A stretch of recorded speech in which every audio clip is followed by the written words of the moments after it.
Hey there, night owls. Tonight we're cracking open one of history's nastiest cover-ups.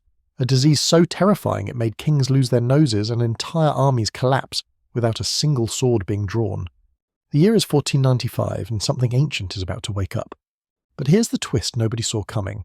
A skeleton buried in Hull, England, numbered 1216, just blew apart 5 centuries of finger-pointing. Those bones, riddled with telltale scars, are about to rewrite everything you thought you knew about where this nightmare actually began. So before we dive into pustules and plagues, smash that like button if you're ready for some seriously dark history, and drop a comment. Where are you watching from tonight? What time is it in your corner of the world? I want to know who's brave enough to join me on this journey through medieval horror. Now dim those lights, get comfortable and prepare yourself. We're about to follow a disease that brought Europe to its knees, blamed an entire continent for its sins, and hid its true origins for half a millennium. Ready? Let's go! Now, to understand how this ancient disease suddenly exploded across an entire continent, we need to travel back to the Italian peninsula in the final years of the 15th century. And more specifically, we need to talk about one of the most spectacularly ill-advised military campaigns in European history. An invasion that would make modern military strategists weep into their tactical handbooks. The year is 1494, and King Charles VIII of France has just inherited the throne, along with some rather ambitious ideas about his divine right to rule over, well, pretty much everything he can point at on a map. Charles was not what you might call an impressive physical specimen. Contemporary accounts describe him as short, with a notably large head, thin legs that seemed barely capable of supporting his royal frame, and lips so thick they prevented his mouth from closing properly. He also had a nervous habit of constantly moving his limbs, which his courtiers diplomatically attributed to excessive vital energy, rather than, say, a complete inability to sit still like a functioning adult. But what Charles lacked in physical presence, he more than made up for in delusions of grandeur.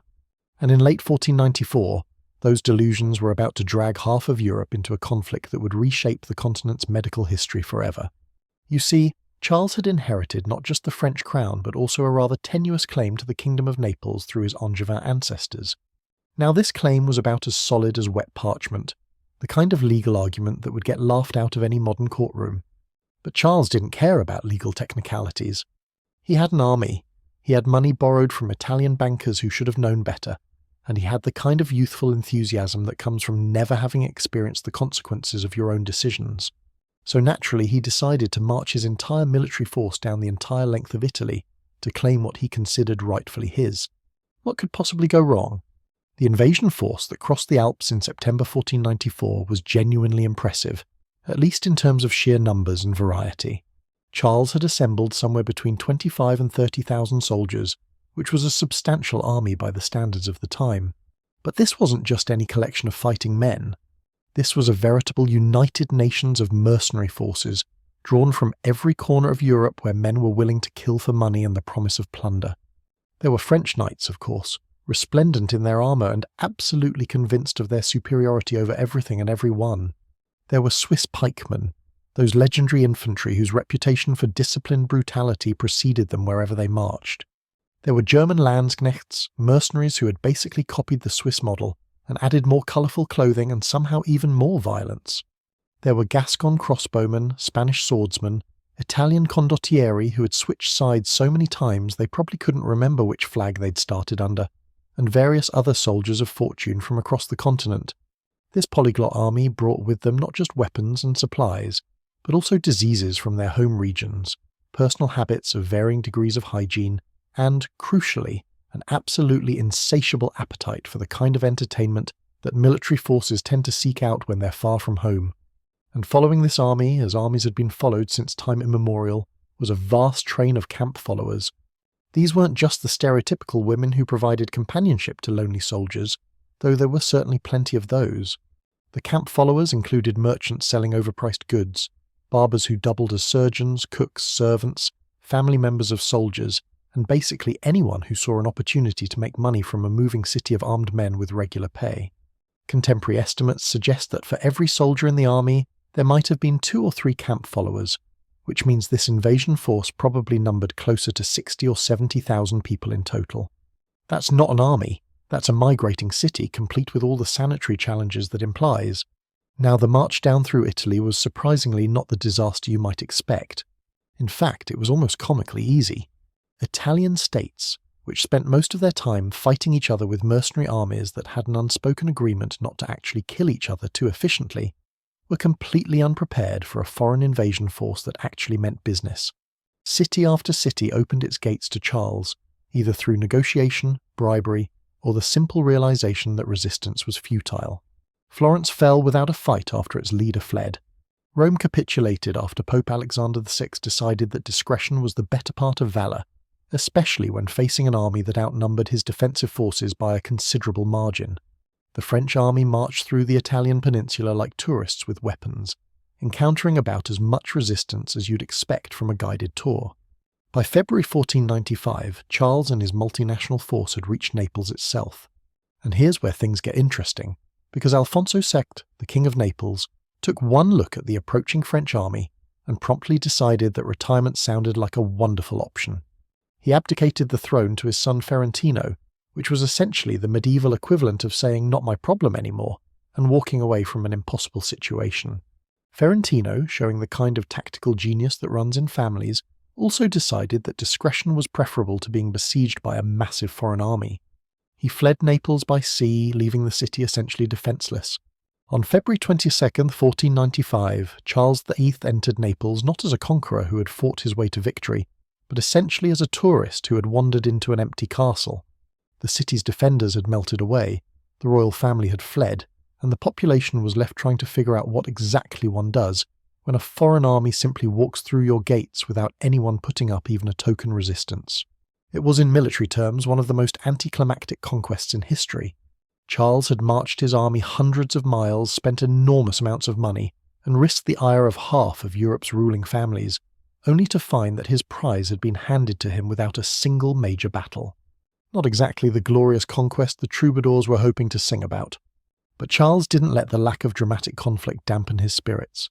He had won, after all, even if the victory felt a bit hollow. And so, like any self-respecting medieval monarch who had just acquired a new kingdom, he decided to celebrate. And celebrate he did, with the kind of enthusiasm that only a 24-year-old king with unlimited resources and absolutely no concept of consequences could muster. Charles threw himself into Neapolitan life with abandon. He hosted lavish feasts that lasted for days, threw tournaments and spectacles, and generally behaved like someone who had just won the lottery and was determined to spend every penny before reality caught up with him.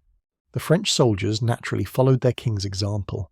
After months of marching, camping in muddy fields, eating questionable rations, and dealing with the general misery of military life in the 15th century, they found themselves in one of the most sophisticated and pleasure-oriented cities in Europe. Naples in 1495 was not some provincial backwater. It was a major Mediterranean port, a centre of culture and commerce, and a city with a well-developed infrastructure for entertainment of all kinds. The soldiers, flush with their pay and the prospect of plunder, threw themselves into the city's pleasures with the enthusiasm of men who had been living rough for far too long.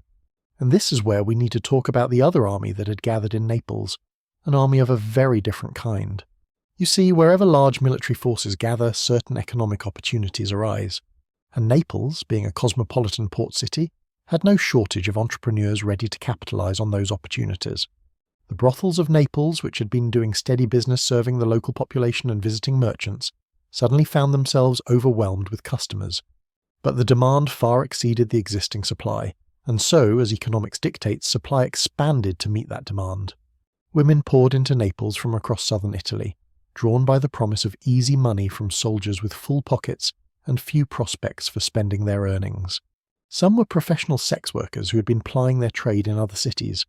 Others were women driven to the profession by poverty, desperation, or the economic disruption that always accompanies military occupation. And some, historians suspect, were women who had already been infected with something that hadn't yet revealed its full horrors, a disease that was about to find the perfect conditions for explosive transmission. The French soldiers, being French soldiers, had absolutely no qualms about availing themselves of these services. They had money, they had time, and they had the kind of reckless disregard for consequences that comes from surviving a military campaign and wanting to celebrate that survival in the most immediate way possible. Night after night, the taverns and brothels of Naples overflowed with French, Swiss, German, Spanish and Italian soldiers, all mingling together in an unprecedented exchange of cultures, languages, and, crucially, bodily fluids. It was, from an epidemiological standpoint, absolutely perfect conditions for the transmission of infectious diseases. Multiple sexual partners, no concept of barrier protection, no understanding of disease transmission, and a population of men who would soon scatter to every corner of Europe, carrying whatever they had acquired back to their home regions. Contemporary accounts describe the celebrations as almost frenzied in their intensity. The soldiers, aware that their situation in Naples was precarious, and that they might soon be marching home, threw themselves into pleasure with the desperation of men who knew their time was limited. They drank, they gambled, they fought, and they visited the brothels with such frequency that some establishments were said to be operating around the clock to meet demand. The Neapolitan authorities, such as they were under French occupation, either couldn't or wouldn't intervene. After all, the soldiers were spending money, and the local economy was benefiting from their presence, even if that benefit came at a cost that wouldn't become apparent for several weeks yet. Charles himself was not immune to the temptations of his new kingdom. While the historical record is somewhat discreet about the specifics of the king's personal entertainment choices, contemporary chroniclers noted that he spent considerable time in the company of Neapolitan noblewomen whose virtue was, shall we say, flexible when it came to entertaining conquering monarchs. Whether Charles personally contracted the disease that was about to sweep through his army is a matter of historical debate, but given his lifestyle during those months in Naples, it would have been somewhat miraculous if he hadn't. The first signs of trouble appeared about 3 to 4 weeks after the army had settled into Naples. Individual soldiers began reporting to the army's physicians with complaints that initially seemed like minor nuisances. Sores appeared on their genitals, not entirely unusual for men who had been frequenting brothels, as various forms of venereal infections were common enough in the period. The army doctors, who were really just barber surgeons with slightly more medical knowledge, initially attributed these symptoms to the expected consequences of loose living. They prescribed the standard remedies of the time, poultices, herbal treatments, and lectures about moral behaviour that the soldiers promptly ignored. But these weren't ordinary sores. Within days of appearing, they began to ulcerate and spread. The affected soldiers developed fevers, headaches, and aching joints. Their lymph nodes swelled painfully, and then, in a development that must have been absolutely terrifying to witness, the disease seemed to explode across their entire bodies. Pustules and boils appeared everywhere, on the face, the chest, the arms, the back. These weren't small pimples or minor skin irritations. They were deep, painful lesions that oozed pus and sometimes penetrated down to the bone. The smell was reportedly horrific, a combination of infection, decay, and suffering that pervaded the army's encampments. The army physicians had never seen anything quite like this. They were familiar with leprosy, with plague, with various skin diseases common to the period. But this was something different, something that seemed to combine the worst aspects of multiple diseases into a single, devastating package. The speed of progression was alarming. Men who had appeared healthy one week were covered in suppurating sores the next, and the disease showed no respect for rank or nationality. French knights fell ill alongside Gascon peasant soldiers. Swiss mercenaries developed the same horrific symptoms as Spanish adventurers. Whatever this was, it was remarkably democratic in its choice of victims. Word of the outbreak began to spread through the army ranks, and with it came fear. Soldiers who had survived countless military dangers suddenly found themselves facing an enemy. They couldn't fight with swords or pikes. The mood in Naples shifted from celebration to concern to outright panic. Men began avoiding the brothels, though for many this precaution came too late. They had already been exposed, and the disease was already incubating in their bodies, waiting to manifest in its full horror. The Neapolitan population too began to notice that something was wrong. Women who had been entertaining the French soldiers started developing the same symptoms: the genital sores, the spreading pustules, the agonizing pain. Within weeks, the disease had jumped from the military camp followers to the general population of the city. Husbands who had visited prostitutes brought the disease home to their wives. Those wives, in some cases, passed it to other partners. The disease spread through Naples like fire through dry timber, moving from person to person with horrifying efficiency. But Charles had bigger problems than a medical crisis in his newly conquered kingdom. You see, while he had been celebrating in Naples, the rest of Europe had been watching his conquest with growing alarm. The Italian states, who normally couldn't agree on anything, suddenly found common cause in their fear of French domination. Venice, Milan, the Papal States, Spain, and the Holy Roman Emperor formed the League of Venice, a military alliance specifically designed to kick Charles and his army out of Italy before he could consolidate his hold on Naples. Charles, who had been enjoying his role as King of Naples, suddenly found himself facing the prospect of being trapped in southern Italy, while a hostile coalition controlled all the routes back to France. In early 1495, Charles made the decision that would inadvertently spread the disease across all of Europe. He would retreat back to France, marching his army back up the Italian peninsula before the League could cut off his escape route.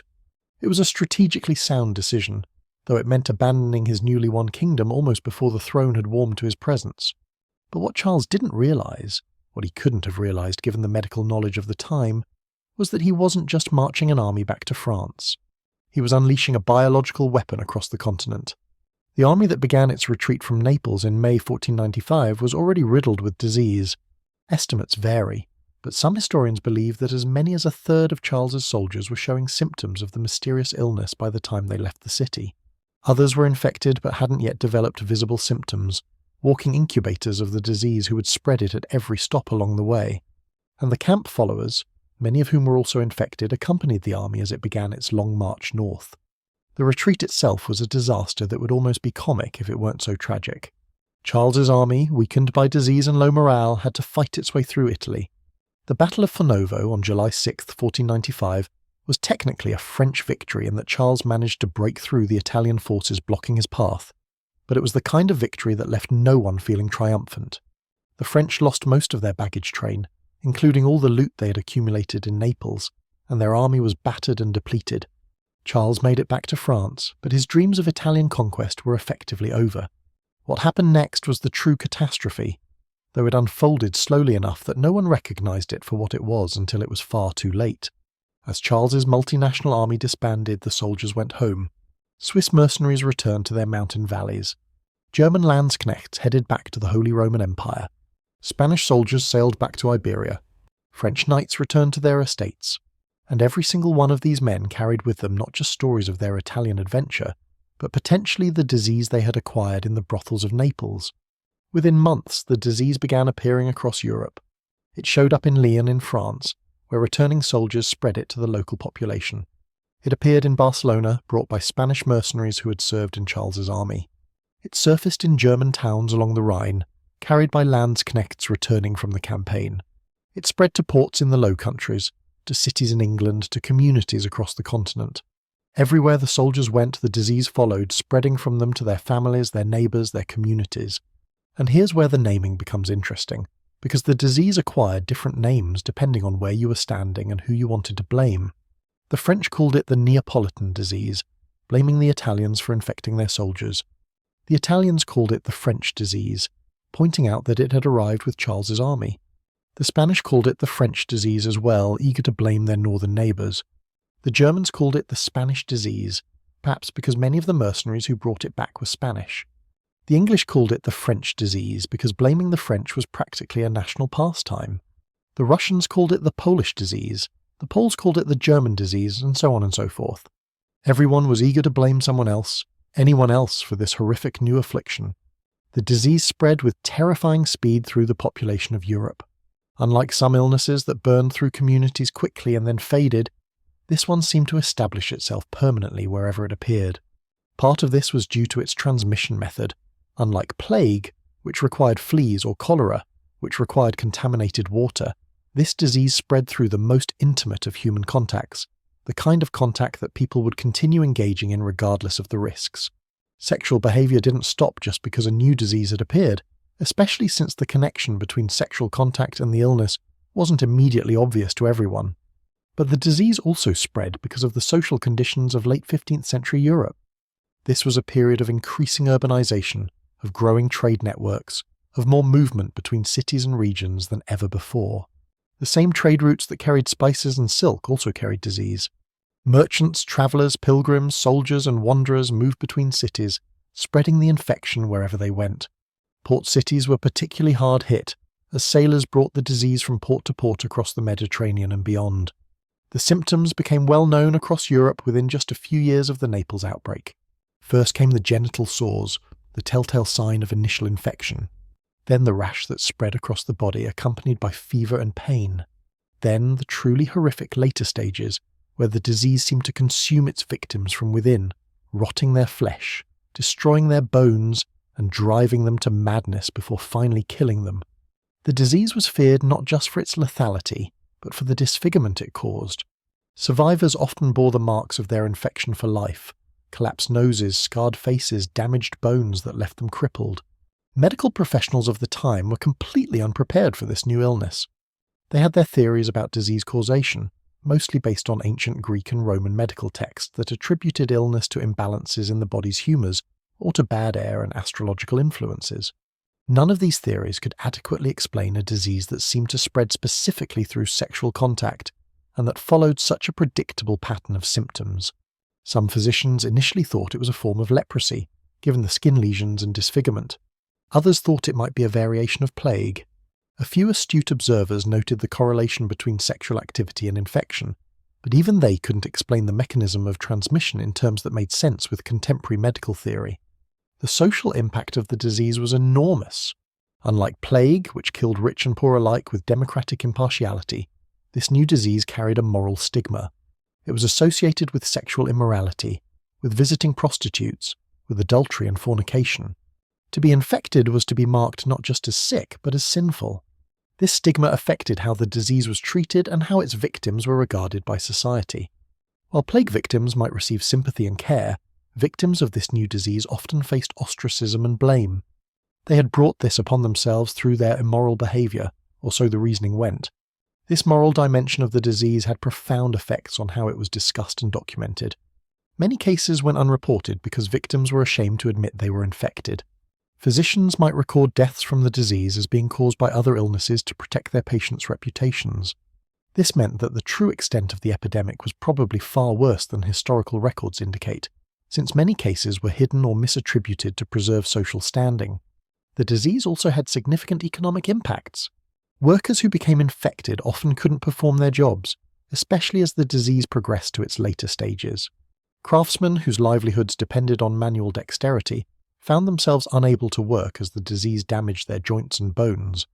The medical costs of treatment, ineffective as those treatments were, could bankrupt families, and the premature deaths caused by the disease removed productive members from the workforce, affecting everything from farming to manufacturing to trade. By the turn of the 16th century, just 5 years after Charles's army had celebrated in Naples, the disease had established itself firmly across the European continent. It had become endemic, meaning it was constantly present in the population rather than appearing in discrete outbreaks. Generation after generation would be affected by it, and it would remain a major public health concern for centuries to come. The celebrations in Naples had lasted perhaps 2 or 3 months. The consequences would last for hundreds of years. Looking back at this period, it's remarkable how quickly the disease spread and how thoroughly it transformed European society. The soldiers who had marched to Naples seeking glory and plunder could never have imagined that they would become vectors for one of history's most persistent diseases. Charles VIII, who died in 1498 from hitting his head on a doorframe. Not, as far as historians can tell, from the disease itself, though the irony of such an anticlimactic death for a king who had dreamed of conquering Italy is hard to ignore, never saw the full consequences of his adventure. But those consequences were already unfolding across his kingdom and beyond. The Naples outbreak of 1495 became the reference point for the disease's explosive spread, the moment when a probably ancient illness suddenly found the perfect conditions to become epidemic. Whether the disease had existed in Europe before this point, and as our friend Skeleton 1216 suggests it very likely did, the confluence of factors in Naples created a perfect storm.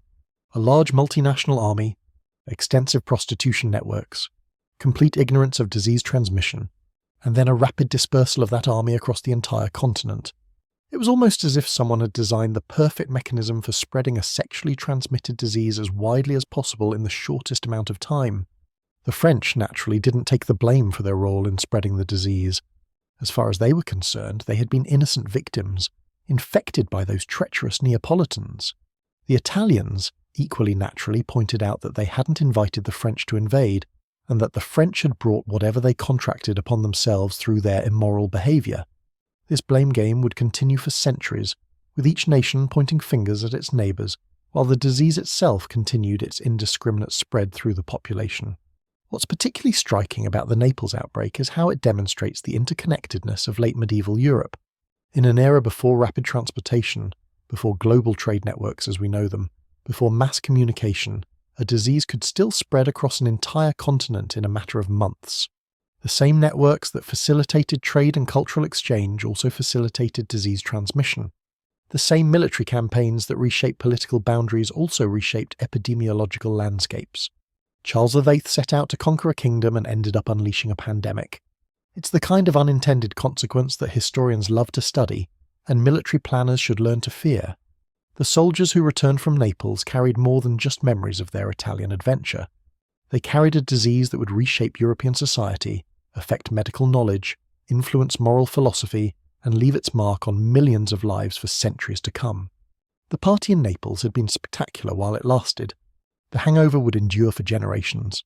And as we'll see in the coming chapters, the disease itself was far more terrible than anyone in those early days could have imagined. Those first soldiers who developed sores in Naples were just seeing the beginning of a nightmare that would unfold in stages, each more horrific than the last. But that's a story for our next chapter. For now, let's pause and appreciate the sheer scale of what happened in those few months in 1495.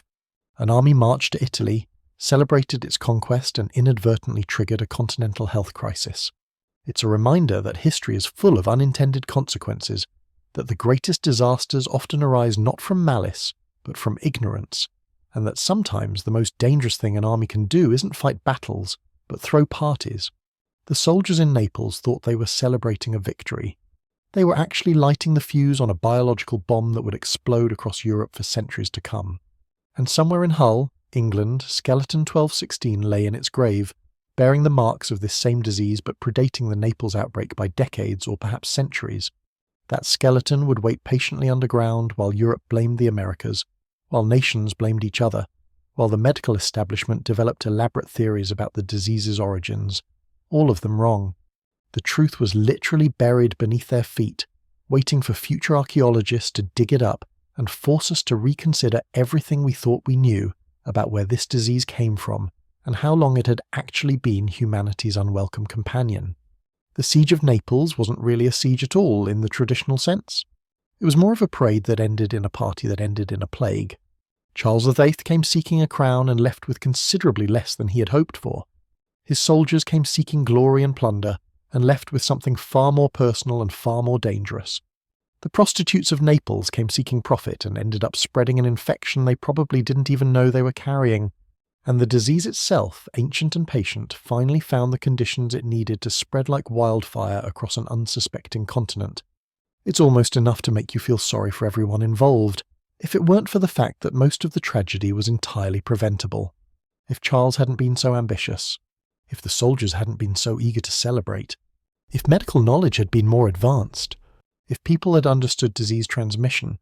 But none of those conditions applied in 1495, and so the disaster unfolded exactly as it was going to unfold, with all the inevitability of a Greek tragedy and all the chaos of a medieval carnival. The French disease, the Neapolitan disease, the Spanish disease, the Polish disease, it had as many names as there were nations trying to blame each other. But whatever you called it, the disease didn't care. It spread regardless of name, regardless of blame, regardless of prayers or curses or attempts at treatment. It had found Europe, and it wasn't going anywhere. The celebrations in Naples were over. The suffering had just begun, and with that sobering thought, we prepare to dive into what made this disease so particularly horrific. The symptoms themselves, which progressed through stages like a nightmare that keeps getting worse just when you think it can't possibly get any more terrible. But that descent into medical horror will have to wait for our next chapter. For now, let's just sit with the knowledge that a single ill-advised military campaign, combined with human nature's oldest vices, managed to change the course of medical history forever. The soldiers marching back from Naples probably thought their biggest problem was losing all their loot at the Battle of Fornovo. They had no idea they were carrying something far more valuable to the disease, a free ride to every corner of Europe, courtesy of Charles III's disastrous Italian adventure. History, as they say, is written by the victors. But diseases don't read history books. They just spread and spread and spread some more, completely indifferent to who started what and who's to blame. The disease that emerged from the Naples debacle would spend the next 5 centuries spreading across the globe, affecting millions of people, shaping medical research, and forcing humanity to confront some uncomfortable truths about both biology and behaviour. All because one young French king thought he had a claim to the throne of Naples and decided to do something about it. The road to hell, as the saying goes, is paved with good intentions. The road from Naples in 1495 was apparently paved with something considerably worse. But as we'll discover, the story of how this disease spread and what it did to its victims is just the beginning of a much longer, much more complex tale. A tale involving not just microbes and transmission, but also morality, medicine, colonialism, and the very nature of how we as humans deal with diseases that make us uncomfortable. The Naples outbreak was the spark, but the fire would burn for centuries to come. And in that fire we can see reflected some of humanity's best qualities, the determination to understand, to cure, to help, alongside some of its worst, the eagerness to blame, to stigmatize, to judge. The disease itself didn't care about any of that. It just kept doing what diseases do. And in Naples in 1495 it did it spectacularly well. The French army's retreat from Naples marked the end of Charles VIII's Italian dreams and the beginning of Europe's nightmare. The soldiers scattered to their home countries, carrying with them souvenirs far more lasting than any loot they might have acquired. And as they spread across the continent, they took the disease with them, seeding it in communities that had no idea what was coming. The celebrations in Naples had been brief. The consequences would echo through European history for generations to come. Now that we've seen how this disease burst onto the European scene with all the subtlety of a medieval battering ram, it's time to discuss something considerably less pleasant, what this illness actually did to the human body. And fair warning, this is where things get genuinely disturbing. We're about to dive into medical descriptions that would make modern dermatologists weep and infectious disease specialists reach for a stiff drink. If you're squeamish about bodily horrors, this might be a good time to remind yourself that we're discussing events from over 500 years ago, and that modern medicine has come a rather long way since then. Small comfort perhaps, but comfort nonetheless. To understand the full horror of what Europeans faced in the late 15th century, we're fortunate, or unfortunate depending on your perspective, to have detailed eyewitness accounts from people who actually experienced the disease firsthand. And no account is quite as comprehensive or quite as unsettling as that of Josef Grünpeck, a German humanist scholar and secretary to Emperor Maximilian III, who had the profound misfortune of contracting the disease himself and the literary inclination to document his suffering in excruciating detail. Grünpeck wrote a treatise on his experience in 1496, just a year after the Naples outbreak, making him one of the earliest chroniclers of the disease's progression. His account reads like a horror story written by someone with both a classical education and a front-row seat to their own physical deterioration. But before we delve into Grünpeck's personal nightmare, let's establish what medical professionals of the late 15th century understood about this disease, which was, to put it charitably, not very much. They understood that it seemed to spread through sexual contact, though the mechanism of that transmission was completely mysterious to them. They understood that it progressed through stages, though they couldn't explain why. They understood that it was incredibly painful and often fatal, though they had no effective treatments. And they understood that it was somehow new, or at least newly virulent, because nothing in their medical training had prepared them for anything quite like this. The disease, which we now know as syphilis caused by the bacterium Treponema pallidum, progresses through distinct stages that make it particularly insidious.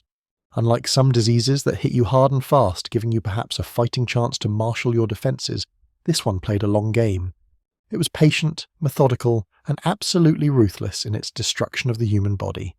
And the people of the 15th century, armed with their humoral theories of medicine and their bloodletting implements, were completely outmatched. The first stage typically began anywhere from 10 days to 3 months after exposure, which was long enough that many victims had difficulty connecting their symptoms with any specific encounter. This incubation period was one of the disease's more diabolical features. By the time you knew you were infected, you might have already passed the disease on to others. The initial symptom was usually a painless sore called a chancre that appeared at the site of infection. For most people, this meant the genitals, though it could appear on the mouth, the rectum, or anywhere else that had come into contact with the infected tissue of another person. Now here's where things get interesting from a historical perspective. A painless sore on your private parts might sound like cause for immediate alarm to modern sensibilities, but 15th century Europeans had somewhat different standards. Sexually transmitted infections were common enough that a genital sore wasn't necessarily cause for panic. Men who frequented brothels might develop various infections, and a single painless sore could easily be attributed to normal wear and tear, so to speak. Many people simply ignored it, especially since it didn't hurt and would eventually heal on its own within 3 to 6 weeks. This spontaneous healing was perhaps the disease's cruelest trick. The victim would notice the sore, perhaps worry about it for a few days, and then watch as it healed without any treatment whatsoever. Relief would follow. Clearly, whatever it was had resolved itself. Life could return to normal. The victim had dodged a bullet, or so they thought. What they didn't realize was that the bacterium hadn't gone anywhere. It had simply moved deeper into the body, entering the bloodstream and preparing for the second stage of its assault. The healing of the chancre wasn't a victory. It was the calm before a truly terrible storm. The second stage of the disease typically began anywhere from 4 to 10 weeks after the chancre healed, and this is where Grunpeck's account becomes particularly valuable and particularly horrifying. The secondary stage announced itself with a rash, but this wasn't the kind of mild skin irritation you might get from an allergic reaction to new soap. This was a full-body eruption that contemporary observers compared to plague in its severity, though it had distinctive characteristics that set it apart from other diseases. Grunpeck described his own experience with visceral horror that transcends the centuries. He wrote of waking one morning to find his body covered in pustules, not dozens but hundreds of raised fluid-filled lesions that seemed to have appeared overnight. The rash typically started on the trunk of the body and spread outward to the extremities, including the palms of the hands and the soles of the feet. This last detail was particularly significant because most other rashes don't affect these areas, making the palm and sole involvement almost diagnostic for this specific disease. But the rash was just the beginning of the second stage's torments. Along with the skin eruptions came a constellation of systemic symptoms that made victims feel as though their entire body was rebelling against them. Fever was common, often spiking and breaking repeatedly over days or weeks. Headaches became a constant companion, the kind of deep, throbbing pain that no amount of rest or medieval pain remedies could touch. The lymph nodes swelled throughout the body, not just in one area, but everywhere, under the arms, in the groin, along the neck. These swollen nodes were painful to the touch, and gave victims a sense that their entire lymphatic system had gone haywire, which in fairness it had. Joint pain was another common complaint, and Grunpeck wrote extensively about his own suffering in this regard. He described feeling as though his bones themselves were being gnawed from within, an aching that penetrated deep into the skeleton and made movement excruciating. Walking became difficult. Sitting was uncomfortable. Even lying in bed provided no relief, as the pain seemed to follow him regardless of position. This bone and joint pain would eventually prove prophetic, as the disease had a particular affinity for destroying skeletal tissue, a feature that would become tragically apparent in the third stage. The pustules themselves were a medical nightmare. Unlike simple pimples or even the pustules of smallpox, these lesions went deep into the skin tissue. They filled with pus that was reportedly foul-smelling and copious. When they burst, which they did with alarming frequency, they left behind ulcerated wounds that were slow to heal and prone to secondary infection. Grunpeck described the smell that accompanied these lesions as overwhelming, a stench of decay that permeated his clothing, his bedding, and the very air around him. He wrote that even his closest servants struggled to attend to him, so powerful was the odour of his diseased flesh. The lesions appeared everywhere on the body with no area spared. They clustered on the face, which was particularly devastating given the social importance of appearance in 15th century society. A face covered in suppurating sores was not just a medical problem but a social catastrophe. Victims found themselves ostracised, unable to appear in public without drawing horrified stares and whispered comments. Some lesions appeared in the mouth and throat, making eating and drinking painful exercises in determination. Others appeared on the scalp, causing hair to fall out in patches and leaving behind scarred, disfigured skin. Contemporary accounts describe victims of this stage as looking more dead than alive. Their skin, where it wasn't covered in pustules, took on a greyish pallor. Their eyes became sunken from fever and dehydration. Many lost significant weight as the disease consumed their bodies from within, and the pain of eating discouraged normal nutrition. The general appearance was so distinctive and so disturbing that people in crowded streets could identify sufferers from a distance and take care to avoid any contact with them. But here's where the disease showed its truly insidious nature. After weeks or months of this secondary stage, during which time the victim had been completely miserable, and possibly near death, the symptoms would begin to recede. The pustules would slowly heal, leaving behind scars but eventually closing. The fever would break. The joint pain would gradually subside to more manageable levels. And once again, the victim would think they had survived, that the worst was behind them, that their ordeal was finally over. This period of latency could last for years, even decades in some cases. The victim might marry, have children, resume their normal life, all while the bacterium lurked silently in their body, waiting. During this latent period, the disease was still transmissible, meaning that people who thought they were cured could still pass the infection to others.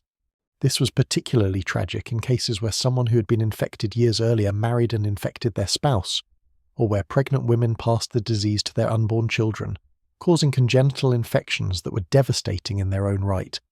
The latent period was perhaps the cruelest aspect of the entire disease progression. It offered hope, the illusion of recovery, the chance to believe that one had somehow beaten this terrible affliction. People during this period might convince themselves that they had been misdiagnosed, that their illness had been something else entirely that had now resolved. They might return to their normal activities, their social circles, their professional lives, all while harbouring a ticking time bomb in their bodies. And then, for about 1/3 of untreated cases, the third stage would arrive. This tertiary stage was the stuff of nightmares, and it's what gave the disease its most terrifying reputation. Grunpeck, fortunately for him, never progressed to this stage during his lifetime, but he witnessed others who did, and his descriptions of their suffering are almost unbearable to read. The tertiary stage could affect virtually any organ system in the body, but it had particular predilections for certain tissues. The most visible and perhaps most socially devastating were the gummas, soft, tumour-like growths that could appear anywhere on the body, but had a particular fondness for the face and skull. These gummas were masses of inflamed tissue that would grow, sometimes quite large, and then eventually break down and ulcerate. When they occurred on the face, which they did with disturbing frequency, the results were disfiguring beyond anything most people today can imagine. The nose was a favourite target of these gummas, and the disease's destruction of nasal tissue became one of its most recognisable calling cards. The gumma would form in the nasal area, growing and then breaking down, destroying the cartilage and bone that gave the nose its structure. Victims would watch in horror as their noses literally collapsed, the tissue eaten away by the disease until there was nothing left but a flat, scarred cavity in the centre of their face. This saddle nose deformity became so associated with the disease that it was almost diagnostic. If you saw someone with a collapsed nose in the 16th century, you had a pretty good idea of what had caused it. But the nose wasn't the only facial structure at risk. The palate could be destroyed, creating holes between the mouth and the nasal cavity that made eating and speaking incredibly difficult. The gums and jawbone could be affected, causing teeth to fall out and the jaw itself to deteriorate. Some victims lost so much facial structure that they became barely recognizable as the people they had once been. Contemporary portraits and drawings from the period show individuals with grotesquely altered facial features, their appearance so changed by the disease that they seem almost inhuman. The skeletal destruction extended beyond the face to the entire body. The long bones of the arms and legs were particularly susceptible to the disease's ravages. The infection would settle into the bone itself, causing inflammation and destruction that was visible on the surface of the bone. These bony lesions were excruciatingly painful, as bone is extremely sensitive tissue when inflamed. Victims described feeling as though their bones were on fire, a burning pain that no medieval remedy could touch. The bones would become weakened and sometimes fractured from normal activities. Walking could become impossible as the leg bones deteriorated. Even lying in bed provided no relief, as the weight of the body on the affected bones caused constant agony. This is where our friend Skeleton 1216 from Hull becomes relevant again.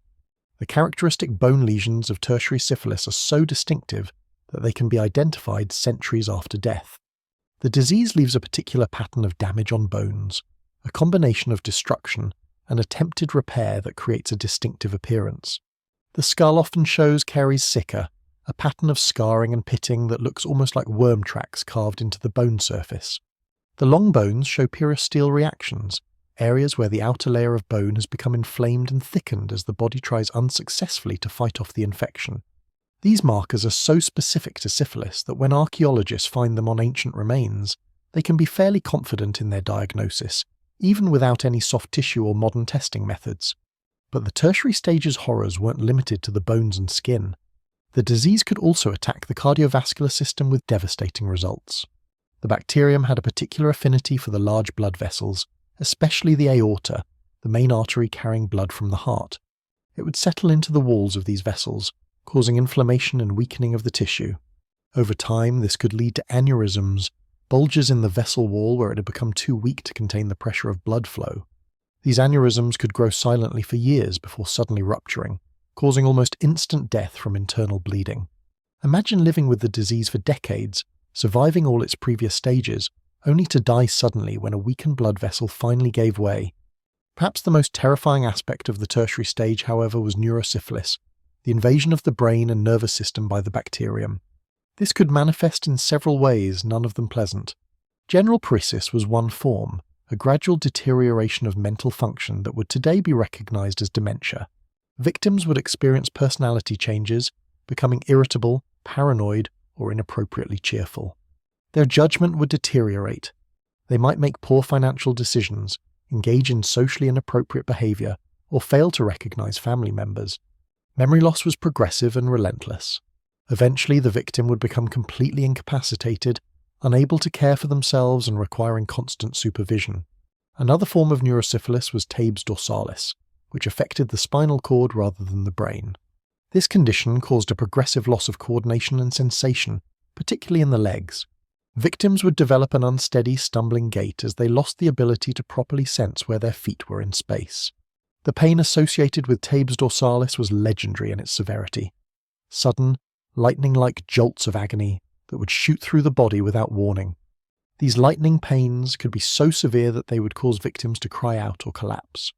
There was no pattern to when they would strike, making them psychologically torturous as victims lived in constant fear of the next attack. Contemporary accounts from the 16th century describe patients in the advanced stages of the disease as being in states of absolute misery. They were often confined to their beds, too weak or too disfigured to appear in public. The pain was constant and unremitting. The disfigurement was socially devastating. And the knowledge that there was no cure, no relief, only a slow decline toward death, must have been psychologically devastating beyond anything we can imagine. Grunpeck, in his treatise, attempted to make sense of his suffering through the lens of his humanist education. He drew comparisons to the sufferings of Job, the biblical figure who endured countless afflictions as a test of faith. He wondered if his disease was divine punishment for some sin he had committed, a common interpretation in an age when disease was often seen as God's judgment. But he also documented his symptoms with the precision of a scholar, understanding that his suffering might serve some educational purpose for future generations. His descriptions of the disease's progression read like a chronicle of deterioration. He wrote of how the initial genital sore had seemed so insignificant, how he had almost dismissed it as nothing important. Then came the rash, which he described as erupting across his body like a volcanic landscape, each pustule a small mountain of suffering. The fever that accompanied it left him delirious for days, during which time he had visions that he couldn't distinguish from reality. The pain in his joints made him feel as though he had aged 50 years overnight, transforming him from a vigorous scholar into an elderly invalid. What makes Grunpeck's account particularly valuable is his attention to the psychological toll of the disease. He wrote not just of the physical symptoms, but of the isolation, the shame, the fear, and the despair that accompanied them. He described how friends who had once visited regularly stopped coming, afraid of catching his affliction. He wrote of servants who handled his clothing and bedding with obvious disgust, holding their breath as they approached his sickbed. He chronicled his own descent into depression, as he realized that his appearance had been so altered that he could no longer participate in the court life he had once enjoyed. The social stigma of the disease was perhaps as painful as the physical symptoms. Because it was transmitted sexually, victims were automatically assumed to have engaged in immoral behavior. For women, this stigma was particularly devastating, as sexual morality was so closely tied to female virtue in 15th century society. A woman with the disease was assumed to be promiscuous, regardless of how she had actually contracted it. She might have been infected by an unfaithful husband, but the blame would still fall on her. Men faced stigma as well, but it was somewhat less severe, as male sexual adventures were more socially tolerated, though certainly not approved of. This moral dimension of the disease influenced how victims were treated by both society and the medical profession. Hospitals, which in medieval times were often run by religious orders, were reluctant to admit patients with the disease. Some specifically excluded them, arguing that the disease was divine punishment and that treating it would be interfering with God's judgment. Other hospitals created separate wards for these patients, isolating them from other sick people as much for moral as for medical reasons. The quality of care in these isolation wards was often poor, with patients receiving minimal attention from staff who were afraid of both the disease and the moral contamination it represented. The treatments attempted during this period were often worse than useless. They were actively harmful. But that's a topic for another chapter. For now, let's focus on the experience of suffering through the disease with essentially no effective medical intervention. Victims were largely left to endure their symptoms as best they could, relying on prayer, folk remedies, and sheer determination to survive. Many didn't survive, of course, dying from the disease itself or from secondary infections that took hold in their weakened bodies. The progression through the 3 stages could take years or even decades, meaning that victims lived with the disease as a constant companion for much of their lives. Those who survived the secondary stage and entered the latent period might enjoy years of relatively good health, but always with the knowledge that the disease could return. They lived under a sword of Damocles, never knowing when or if the tertiary stage would claim them. Some died of other causes before the 3rd stage could manifest. Others lived into old age with the disease dormant in their bodies. But for that unlucky third who did progress to tertiary symptoms, the final stage of their illness was a descent into physical and mental deterioration that was as prolonged as it was painful. What's particularly striking when reading accounts from this period is how quickly the disease transformed European society's understanding of illness. Before the Naples outbreak, sexually transmitted diseases existed, certainly, but nothing on this scale or this severity. The sudden appearance of a disease this devastating, this disfiguring, and this clearly linked to sexual behavior forced a reckoning with questions of morality, medicine, and divine will. Physicians struggled to explain it within their existing frameworks of humoral medicine. Religious authorities saw it as obvious divine punishment for sin. Ordinary people just tried to survive it as best they could. The disease also had profound effects on sexual behavior and social norms, though probably not as much as authorities hoped. Despite the obvious risks, people continued to engage in the behaviors that spread the disease. Prostitution continued, though with perhaps slightly more caution. Extramarital affairs continued. The biological drives that led to disease transmission proved stronger than the fear of consequences, a pattern that would repeat throughout history with various sexually transmitted infections. For those unfortunate enough to contract the disease, life became a series of stages, each bringing its own particular horrors. The initial infection, perhaps dismissed as nothing serious. The secondary stage, with its full-body assault of rash, fever, and pain. The false hope of the latent period. And finally, for many, the tertiary stage with its destruction of bone, brain, and blood vessel. It was a disease that seemed almost intelligently designed to cause maximum suffering over maximum time, breaking down its victims piece by piece over years or decades. Grunpeck survived his infection, though he bore the scars of his suffering for the rest of his life. He continued writing and working, but his account of the disease remained one of the most detailed and horrifying documents of the early epidemic. He had looked into the abyss of this disease and somehow emerged alive to tell the tale. Not everyone was so fortunate. Across Europe, thousands died from the disease in those early years, and thousands more would follow in the decades and centuries to come. The symptoms of this disease, from the initial chancre to the final destruction of the tertiary stage, would become intimately familiar to European physicians over the coming centuries. They would document cases, attempt treatments, and slowly build a medical literature around this condition. But in those early years after Naples, they were still learning, still trying to understand what they were dealing with. And as they learned, they documented their findings with the same mixture of horror and fascination that Grunpeck had shown in his own account. The disease had announced itself to Europe with the subtlety of a cannon blast, and its symptoms were unmistakable to anyone who cared to look. From the intimate beginnings of a single sore to the devastating finale of collapsed noses and deteriorating minds, it wrote its story on the bodies of its victims in letters of suffering. And those victims, unable to escape their fate, endured as best they could while praying for mercy that rarely came. The disease was relentless, patient, and thorough in its destruction. And Europe, which had thought it had seen the worst of what disease could do during the plague years, was learning that nature had more nightmares in store than anyone had imagined. As we prepare to move on to the next chapter of our story, let's pause to appreciate the sheer scale of human suffering this disease caused. Not just the physical symptoms, as terrible as they were, but the psychological toll, The social stigma, the isolation, the despair. To be infected with this disease in the 15th century was to be marked for suffering, and the mark was often visible to all.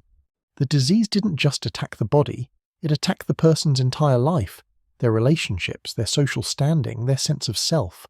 It was comprehensive in its destruction, leaving no aspect of life untouched.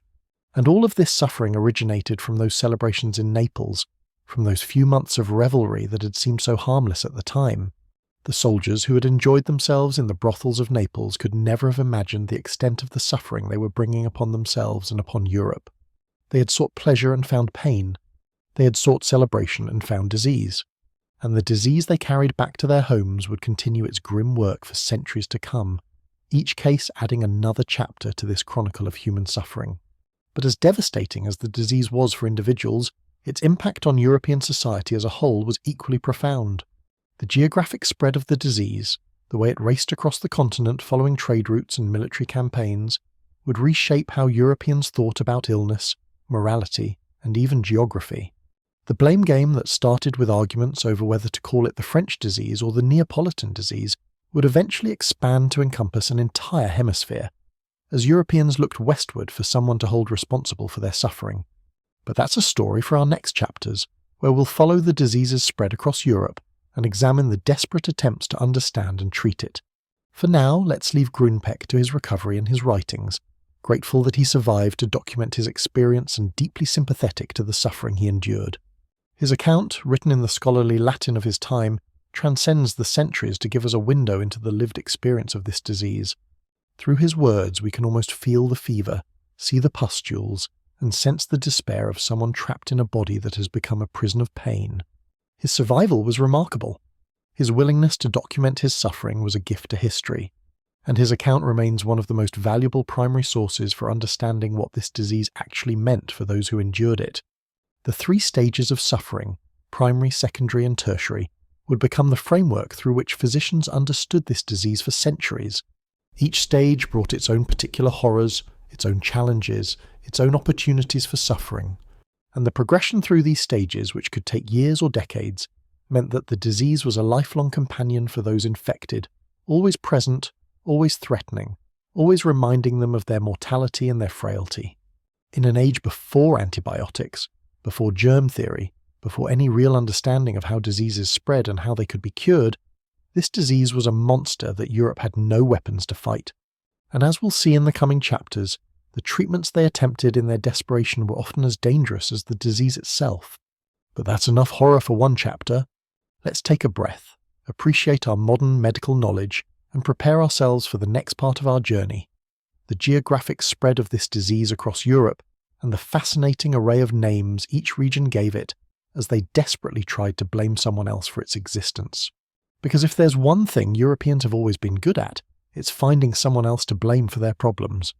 And this disease, with its mysterious origins and devastating effects, gave them plenty of opportunities for finger-pointing on a continental scale. Now that we've thoroughly traumatized ourselves with the clinical details of what this disease actually did to the human body, let's zoom out and watch it spread across an entire continent, like the world's worst game of tag. Because if there's one thing the late 15th century had going for it, it was excellent infrastructure for disease transmission. You've got your trade routes connecting every major city, your armies marching back and forth across borders, your merchant ships carrying goods from port to port, and absolutely zero understanding of how infectious diseases actually spread. It's almost as if medieval Europe was specifically designed to maximize the efficiency of pathogen distribution, though I'm fairly certain that wasn't the original intent of the Hanseatic League. When Charles VIII's multinational army disbanded after their Italian misadventure, they became the most effective disease distribution network Europe had ever seen, which is really saying something for a continent that had already experienced the Black Death. These weren't just French soldiers going home to France. This was a veritable United Nations of mercenaries and professional military men, each carrying both their memories of Naples and, quite possibly, a souvenir infection that would keep on giving for years to come. Swiss mercenaries headed back to their mountain cantons. German landsknechts scattered across the Holy Roman Empire. Spanish soldiers made their way back to Iberia. Gascon crossbowmen returned to southwestern France. And every single one of these men represented a potential vector for the disease's spread. The speed of transmission was genuinely remarkable, especially considering that the fastest mode of transportation available was a horse, and most people travelled on foot. Within just 2 years of the Naples outbreak in 1495, the disease had been reported in virtually every major European city. By 1497, it had reached Scotland. By 1498, it was in Hungary and Poland. By the turn of the century, it had spread to Russia. The disease travelled faster than news of its existence, meaning that communities were often infected before they even knew there was something to be afraid of. It was like watching a terrible game of connect the dots, except the dots were cities and the lines were drawn in human suffering. Let's follow some of these transmission routes in detail, because they reveal fascinating things about late medieval European society and its interconnectedness. The most obvious route was directly back to France with Charles's returning army.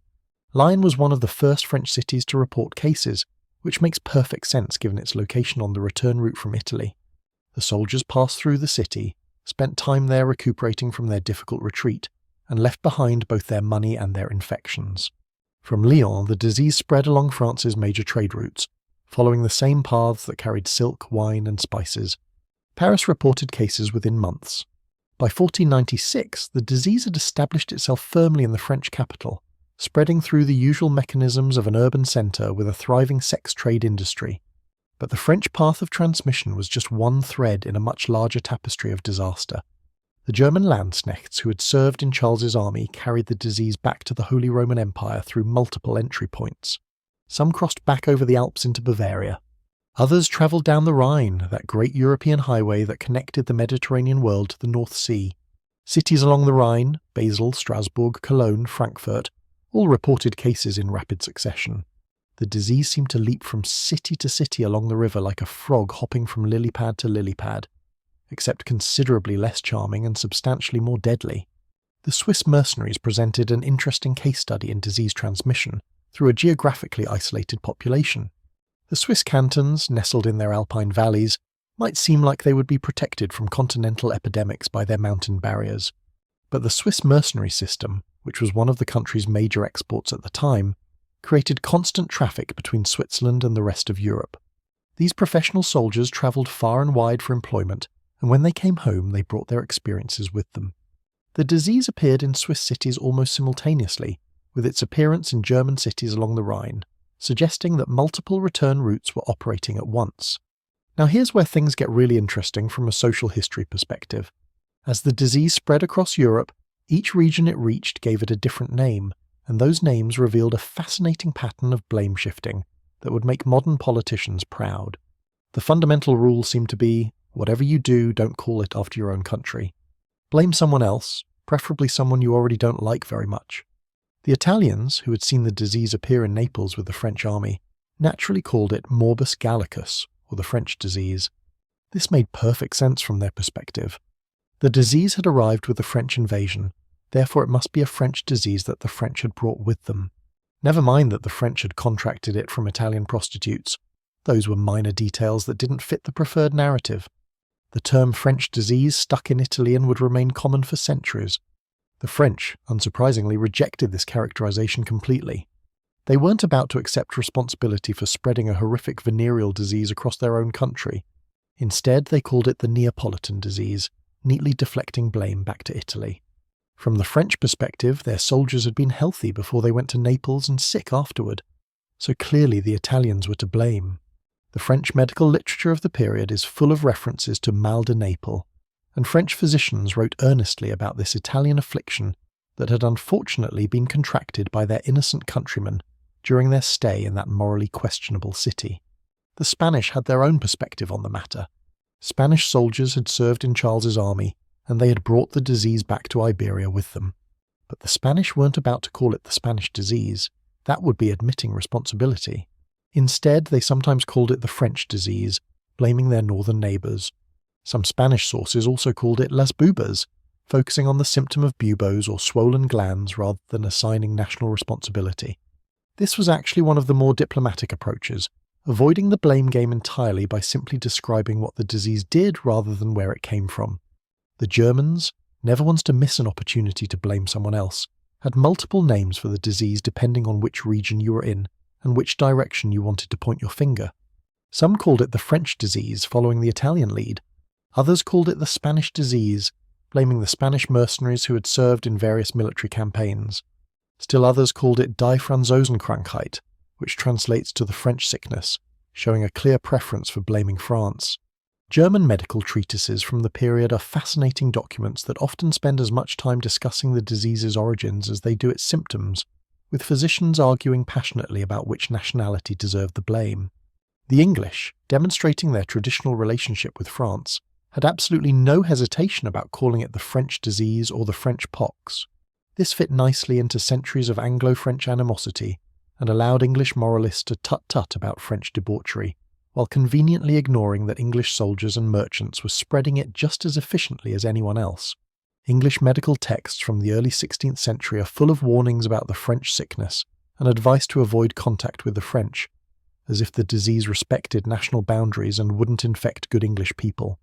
The Scots, showing remarkable creativity, sometimes called it the Grand Gore, a term of uncertain origin that may have been a corruption of Grand Gore or Great Pox, distinguishing it from smallpox. But they also called it the French disease when they wanted to emphasise its foreign origin. Scotland's case was particularly interesting because the disease reached there relatively late, arriving via English trade routes, and possibly directly from France through the Old Alliance trading connections. The first documented Scottish cases appeared around 1497, and the Scottish medical establishment responded with the same mixture of horror and blame-shifting that characterised responses elsewhere. The Polish called it the German disease naturally, since German territories lay between Poland and the supposed origin point in Italy. The Russians called it the Polish disease, since Poland lay between Russia and Western Europe. The Turks called it the Christian disease, making it a religious rather than national distinction, and neatly positioning it as something brought by those immoral Western Europeans. The Portuguese called it the Castilian disease, blaming their Iberian neighbours. And so it went, each country pointing to its neighbour and saying essentially, not us, them. This pattern of nomenclature is actually quite revealing about late medieval European psychology and politics. The disease arrived at a time of intense nationalism and regional rivalry. The Italian states spent most of their time fighting each other. France and England had barely finished their 100 Years' War. The Holy Roman Empire was a patchwork of territories that could barely agree on anything. Spain was in the process of unifying and expelling its religious minorities. Into this environment dropped a disease that demanded explanation, and the easiest explanation was always to blame someone else. It's a pattern that would repeat itself with subsequent disease outbreaks throughout history. Think of the Spanish flu of 1918, which probably didn't originate in Spain but got named after that country, because Spanish newspapers were the first to report on it openly. But the disease didn't care what anyone called it. It spread regardless of nomenclature, following the paths of human movement with relentless efficiency. Trade routes were particularly effective vectors for disease transmission. The Mediterranean trade networks, which had been moving goods between East and West for centuries, now moved pathogens with equal facility. Merchant ships carrying spices from the East also carried infected sailors who visited brothels in every port. The famous spice trade routes that brought pepper and cinnamon to European tables also brought disease to European cities. Port cities were hit especially hard by the epidemic, and this makes perfect sense when you think about the lifestyle of seafaring communities. Sailors spent months at sea, deprived of female company and accumulating their wages. When they hit port, they had money to spend and a strong desire to spend it on the pleasures they'd been denied at sea. The brothels of port cities did thriving business serving these maritime customers, and those same brothels became nodes in the disease's transmission network. A sailor infected in one port would carry the disease to the next port on his route, spreading it wherever his ship docked. Lisbon, that great gateway to the Atlantic, was heavily affected. Portuguese sailors who had visited Mediterranean ports brought the disease back to Lisbon, where it spread through the city's population. From Lisbon, it spread to other Portuguese cities and eventually to Portuguese colonial outposts around the world. The Portuguese maritime empire, which was expanding rapidly during this period, became an inadvertent vector for global disease transmission. Sailors carried the infection to trading posts in Africa, to outposts in India, and eventually to Brazil. The disease that had erupted in Naples would eventually circle the globe, though that's getting ahead of our current story. Venice, that other great maritime power, experienced its own outbreak despite the city's attempts at quarantine measures. The Venetians had learned from their experience with plague that isolating incoming ships could reduce disease transmission, and they implemented quarantine procedures for vessels arriving from infected areas. But quarantine was hard to enforce completely, especially when it interfered with profitable trade. Merchants eager to sell their goods found ways around restrictions, and the disease found its way into Venice despite the city's precautions. Once established in the city, it spread rapidly through Venice's famous brothel district, which catered to the large numbers of sailors, merchants and travellers who passed through the city. The overland trade routes were equally effective at spreading the disease. The great trade fairs of Europe, which brought merchants together from across the continent, became potential disease transmission events. The fairs at Lyon, Frankfurt and Leipzig attracted traders from hundreds of miles away, all bringing their goods and potentially their infections. A merchant who had contracted the disease in one city might travel to a fair in another city, engage with local sex workers, and spread the infection to a new region. When the fair ended and the merchants dispersed, they carried the disease back to their home communities, seeding new outbreaks across the continent. The disease also spread through military campaigns beyond Charles's Italian adventure. The late 15th and early 16th centuries were periods of almost constant warfare in Europe. The Italian wars continued for decades after Charles's initial invasion, with French, Spanish, German, and Italian forces fighting in various combinations across the peninsula. Each military campaign created new opportunities for disease transmission. Armies brought their camp followers, who mixed with local populations, and the cycle of infection continued. Military historians have noted that armies of this period were often more depleted by disease than by combat, and venereal infections were a significant part of that toll. The Habsburg-Valois rivalry, which dominated European politics for much of the 16th century, kept armies moving across Europe and kept the disease moving with them. When Charles V marched his forces through Europe to fight Francis I of France, he was also marching a potential disease vector. When Francis I sent his armies into Italy to counter Habsburg expansion, he was creating new opportunities for infection. The disease became, in a very real sense, a companion to warfare, spreading wherever armies went and affecting military capacity in ways that commanders were only beginning to understand. Religious pilgrimage routes also contributed to the disease's spread, though this might seem counterintuitive for a sexually transmitted infection. But pilgrimage in medieval and early modern Europe wasn't quite the purely spiritual experience modern people might imagine. Pilgrimage routes had their own infrastructure of inns, taverns, and yes, brothels that catered to travellers. Pilgrims might spend months on the road, walking from northern Europe to Santiago de Compostela in Spain or to Rome itself. Along the way, they encountered numerous opportunities for infection, and when they returned home, they brought back more than just spiritual grace and holy relics. The spread to Eastern Europe followed a combination of trade and military routes. Poland and Hungary, both of which had significant trade connections with Western Europe, saw cases appear in the late 1490s. The disease reached these countries through multiple channels: German merchants trading eastward, military movements along the contested borderlands, and the general movement of people that characterized the period. Russia, more isolated from Western Europe than its neighbours, saw the disease arrive somewhat later, but by the early 16th century, it too was reporting cases. What's particularly interesting about the disease's spread is how it revealed the interconnectedness of late medieval Europe in ways that weren't always apparent to the people living at the time. A merchant in Bruges might not have thought much about his connection to a soldier in Naples, but the disease made that connection tangible and tragic. Trade networks, military alliances, religious institutions, and simple human movement created a web of potential transmission that spanned the continent. The disease exploited every strand of that web, spreading with an efficiency that would have been impressive if it weren't so devastating. The urban centres of Europe were particularly vulnerable to the epidemic. Cities concentrated population in ways that facilitated disease transmission. They had developed sex industries to serve their populations. They attracted travellers and merchants from distant regions. And they had the kind of anonymity that allowed people to engage in behaviours they might avoid in small villages where everyone knew everyone else. London, Paris, Vienna, Prague, Barcelona, Amsterdam, all the great cities of Europe reported cases within just a few years of the Naples outbreak.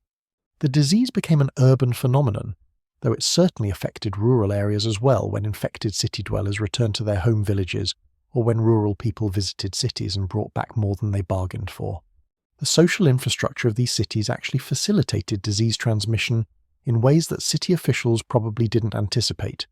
Municipal brothels, which existed in many European cities as regulated institutions designed to control prostitution, became epicenters of infection. These weren't illegal underground operations, but rather licensed businesses that paid taxes and operated with official sanction. Cities had established these regulated brothels partly to control the spread of venereal disease by keeping prostitution confined to specific areas and requiring prostitutes to submit to medical inspections. The irony of these disease control measures becoming vectors for a new and worse disease was apparently lost on no one, and many cities eventually shut down their municipal brothels in response to the epidemic. The bathhouses of Europe, those social institutions that combined bathing with socializing and often with sexual services, also became transmission points. These weren't just places to get clean, they were social clubs where people of means would gather, relax, and engage in various pleasures. The combination of close physical contact, shared bathing facilities, and readily available sexual services made bathhouses ideal environments for disease transmission. Many cities eventually closed their bathhouses entirely, and some historians argue that the syphilis epidemic contributed to the decline of public bathing in Europe, with consequences for public hygiene that would last for centuries. The disease's spread also revealed the limitations of medieval medical knowledge and public health infrastructure. Cities attempted various measures to control the epidemic, but most were ineffective because they were based on incorrect understandings of how disease spread. Some cities expelled prostitutes, reasoning that removing the source would stop the transmission. This simply relocated the problem, as expelled prostitutes moved to other cities and continued their trade there. Other cities required infected individuals to wear distinctive clothing or badges, marking them as diseased and warning others to avoid them. This stigmatizing approach probably did little to slow transmission while adding to the suffering of victims. Some cities attempted quarantine measures, isolating infected individuals in hospitals or special facilities. But quarantine worked better for diseases that were obviously symptomatic. You could quarantine someone with plague because they were clearly ill. Quarantining someone with a sexually transmitted infection that could remain latent for years was much more challenging. How do you identify who's infected when the disease can hide for months or years between stages? How do you isolate someone whose infection isn't obvious to casual observation? These questions vexed public health authorities who were already operating with limited understanding of disease transmission. The religious response to the epidemic varied by region, but generally involved seeing the disease as divine punishment for sin. This theological interpretation influenced how the disease was managed and how its victims were treated. Some religious authorities argued that treating the disease was interfering with God's judgment, while others took the more compassionate view that caring for the sick was a Christian duty, regardless of how they had contracted their illness. These competing theological perspectives played out in real-world policies, affecting whether victims received care and what kind of treatment they could expect. The disease's spread also had economic consequences that rippled through European society. Workers who became infected and disabled couldn't contribute to the economy.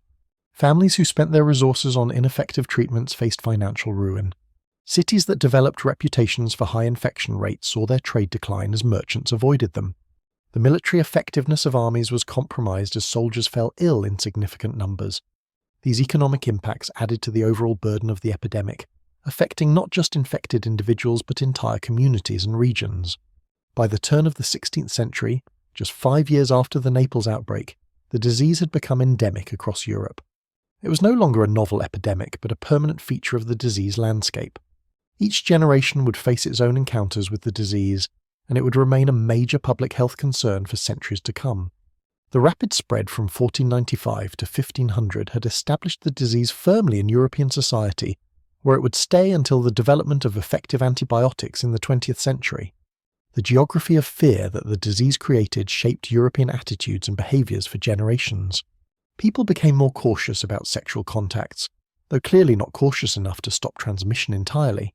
Medical professionals developed specializations in treating the disease, creating a whole new branch of medical practice. Social attitudes towards sexuality became more restrictive, influenced at least partly by fear of infection. The disease became woven into the fabric of European culture, appearing in literature, art, and philosophy as writers and artists grappled with its implications. Looking back at this rapid continental spread, what's most striking is how vulnerable Europe was to this kind of epidemic despite, or perhaps because of, its interconnectedness. The same trade networks that brought prosperity also brought disease. The same military movements that reshaped political boundaries also reshaped epidemiological ones. The same human behaviours that drove social and economic life also drove disease transmission. Europe in 1495 was, without realizing it, perfectly positioned for a sexually transmitted epidemic, with all the infrastructure necessary for rapid spread and none of the knowledge necessary to prevent it. The naming patterns that emerged during this period, each country blaming its neighbours, reflected both the disease's rapid spread and the human desire to find someone else responsible for suffering. Nobody wanted to accept that the disease was a shared problem requiring shared solutions. Instead, everyone pointed fingers while the pathogen, indifferent to national boundaries and diplomatic tensions, continued its relentless progression across the continent. It was a pattern of response that was perhaps understandable, but ultimately counterproductive, since the disease didn't care whether you called it the French disease or the Neapolitan disease or any other name. It just kept spreading, one intimate contact at a time, one city at a time, one country at a time, until it had claimed the entire continent as its territory.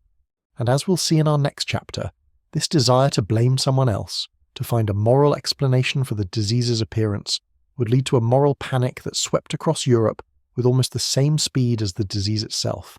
Because when you can't cure a disease and you can't stop its spread, the next best thing is to find someone to blame for its existence.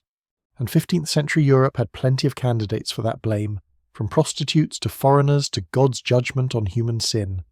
The disease was terrible enough on its own, but the moral response to it would add another layer of suffering to an already devastating epidemic. But that's a story for our next chapter, where we'll explore how Europe tried to make moral sense of this medical catastrophe. For now, let's just appreciate the sheer scale of what happened between 1495 and 1500. A disease that erupted in Naples spread to every corner of Europe in just 5 years, following trade routes and military campaigns, exploiting human behaviours and social institutions, and establishing itself permanently in the European population. It was a masterclass in epidemic spread, executed by a pathogen that had found ideal conditions in late medieval Europe and exploited them ruthlessly. The soldiers leaving Naples had no idea they were initiating one of history's most successful disease dispersals. They were just going home, carrying with them both their war stories and their infections, completely unaware that they were changing the course of European medical history with every step they took toward their home countries. The geography of fear that emerged from this epidemic would shape European attitudes for centuries. Entire regions became associated with the disease, regardless of whether that association was fair or accurate. Nations blamed each other while the disease spread impartially through all of them. And the maps of Europe, which showed political boundaries and trade routes, might as well have shown disease transmission pathways, because those pathways followed the same lines almost exactly. The disease didn't respect borders, didn't care about national rivalries, and spread wherever humans went. And in late 15th century Europe, humans went everywhere, taking their diseases with them and learning too late that connectivity has its costs as well as its benefits. The rapid spread across Europe was just the beginning of the disease's global journey. From Europe, it would eventually spread to every continent, following the paths of colonialism and trade that Europeans were just beginning to establish. But that's getting ahead of our story. For now, we're still in Europe, watching the disease establish itself in city after city, country after country, while the people of the continent try to make sense of what's happening to them. And making sense of this disease would prove almost as challenging as treating it, because the answers that seemed most obvious, blame the foreigners, blame the sinners, blame anyone but ourselves, weren't actually answers at all. They were just ways of avoiding the harder questions about disease, morality, and human nature that the epidemic forced Europe to confront. But confronting those questions meant first confronting the moral panic that the disease generated, and that's where our next chapter will take us. Because if the physical symptoms were horrifying, the social response was equally disturbing in its own way. The disease became a lens through which European society examined its own values, its own fears, and its own prejudices. And what that examination revealed wasn't always flattering. But then again, epidemics rarely bring out the best in human societies, at least not initially. It takes time for the better angels of human nature to emerge from the shadows of fear and blame. And in late 15th century Europe, fear and blame were the dominant responses to a disease that no one understood and no one could cure.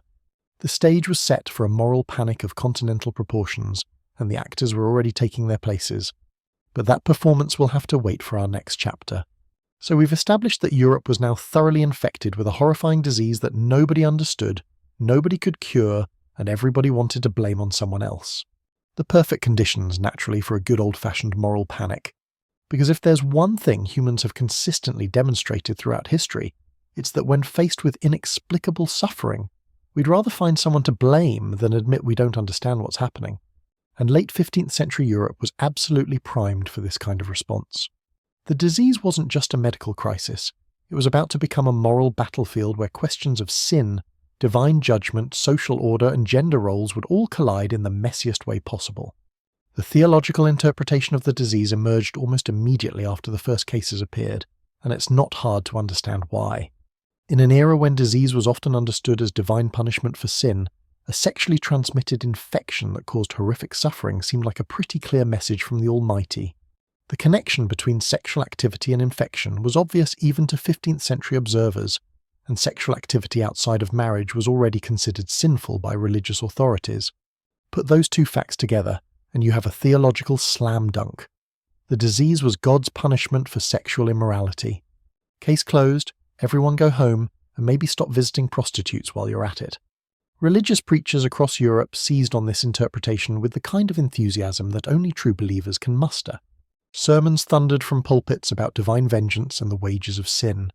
Pamphlets circulated warning that fornication would now be punished not just in the afterlife but immediately, in this world, with boils and suffering and collapsed noses. The disease became Exhibit A in a cosmic courtroom where God was the judge, sexual sinners were the defendants, and religious authorities were the prosecutors, jury and executioners all rolled into one. It was a remarkably convenient interpretation that allowed religious institutions to claim moral authority over a medical crisis they couldn't actually solve. The timing of the outbreak seemed to confirm this theological reading in the minds of many observers. The late 15th century was a period of considerable moral anxiety in Europe. The Renaissance had brought new wealth, new ideas, and new opportunities for pleasure-seeking behaviours that traditional authorities viewed with suspicion. Italian city-states were particularly notorious for their supposed moral laxity.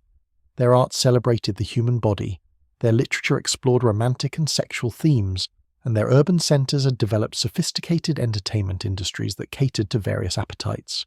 When the disease erupted in Naples, that supposedly decadent city of pleasure, and then spread through the armies that had been indulging in Neapolitan hospitality, it seemed to confirm every warning that religious moralists had been issuing for decades.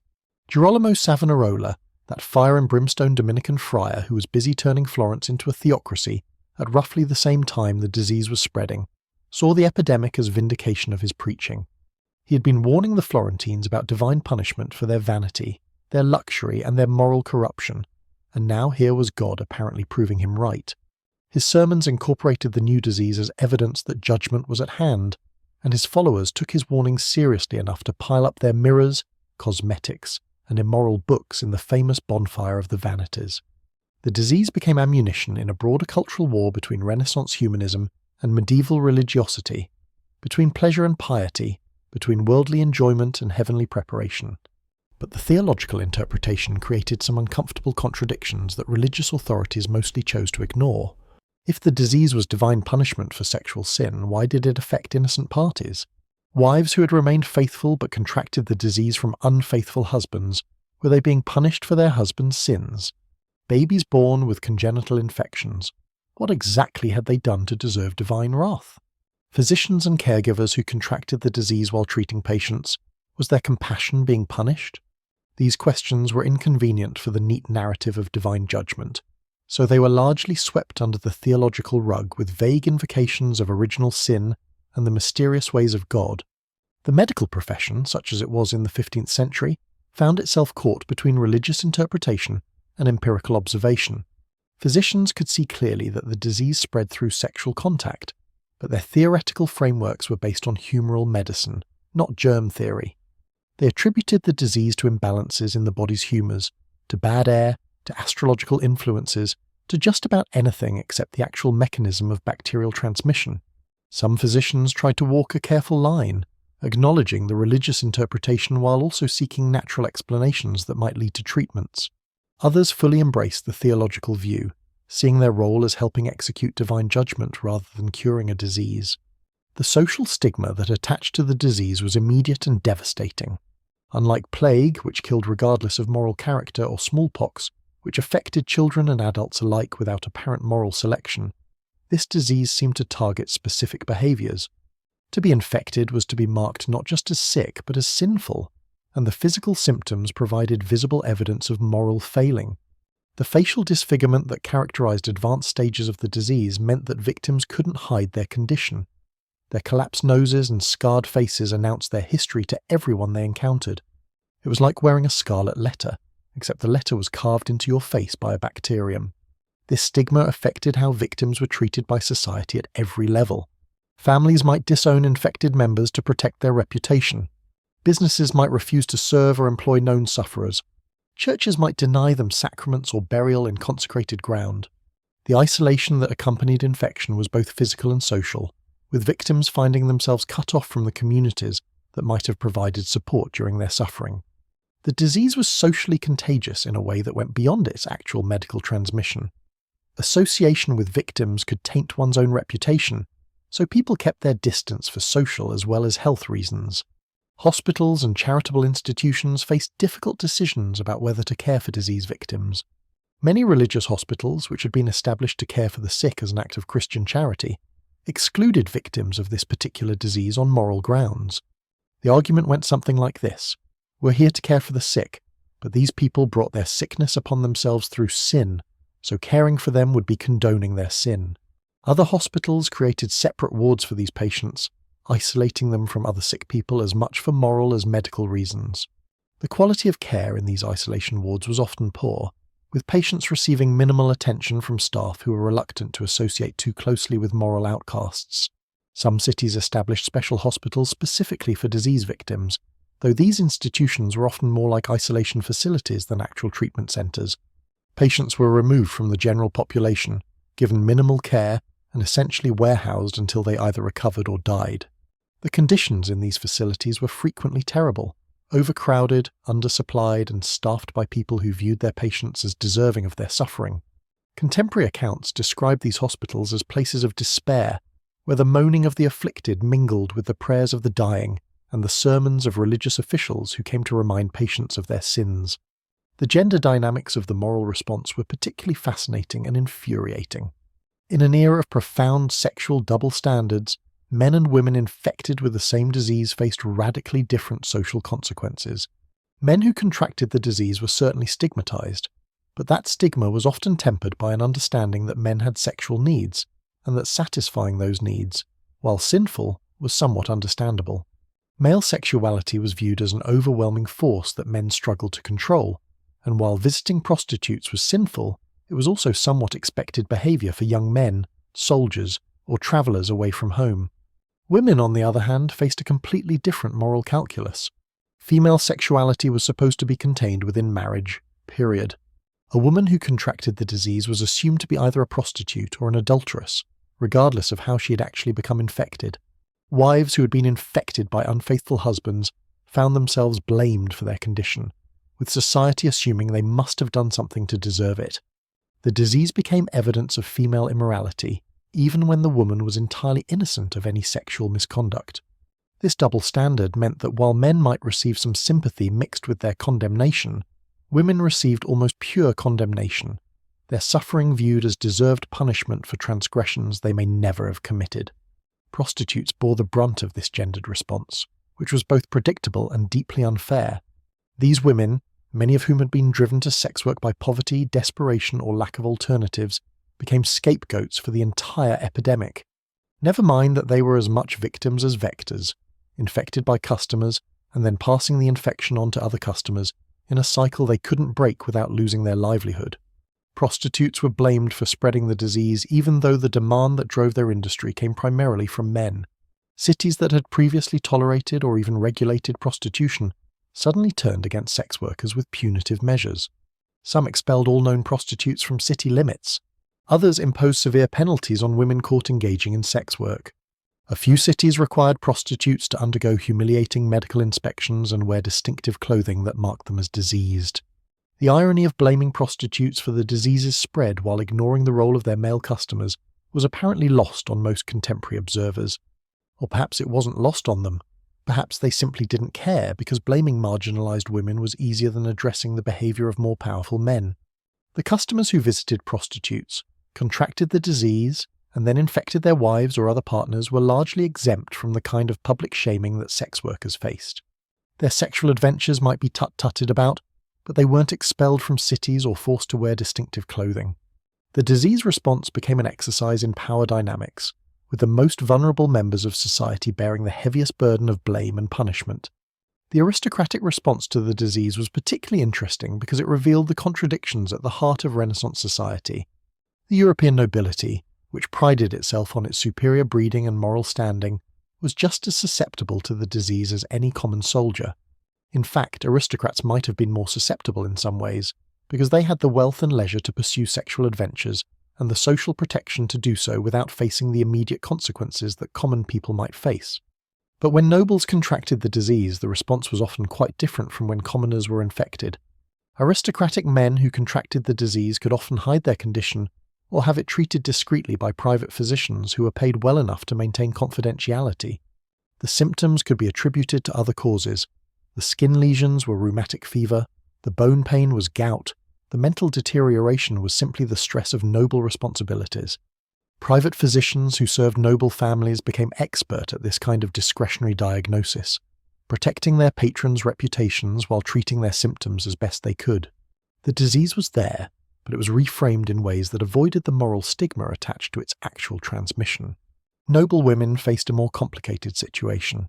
If a noble woman contracted the disease, the most likely source was her husband, but accusing a noble husband of infidelity, and by extension, of giving his wife a venereal disease, was socially explosive.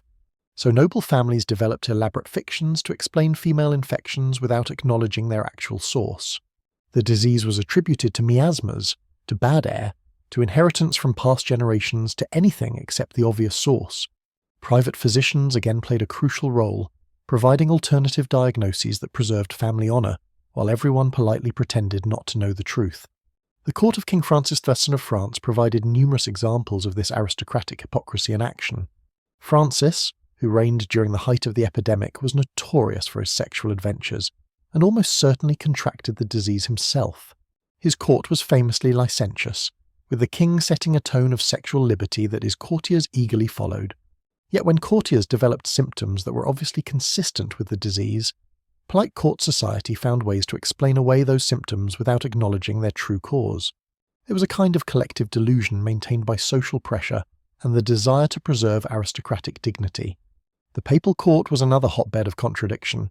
The Renaissance papacy, particularly under Alexander VI and his successors, was not exactly known for its sexual restraint. Popes had mistresses, illegitimate children were common, and the moral authority of the Church was somewhat compromised by the behaviour of its highest officials. When the disease began appearing among cardinals and other high church officials, the institution found itself in the awkward position of condemning sexual sin, while its own members were clearly engaging in the behaviours that spread the disease. The response was typically to ignore these inconvenient facts while continuing to preach against immorality to the common people.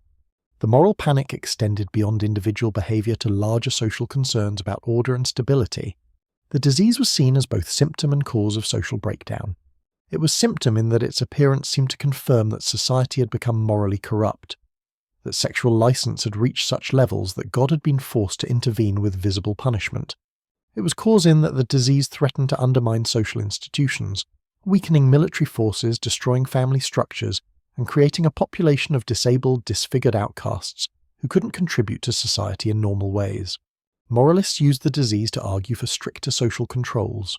If sexual immorality led to such horrific consequences, then clearly society needed to crack down on immoral behaviour. This meant stricter regulation of prostitution, harsher penalties for adultery, more rigorous enforcement of marriage laws, and generally more control over sexual behaviour. The disease became justification for a broader project of social discipline that extended well beyond public health concerns.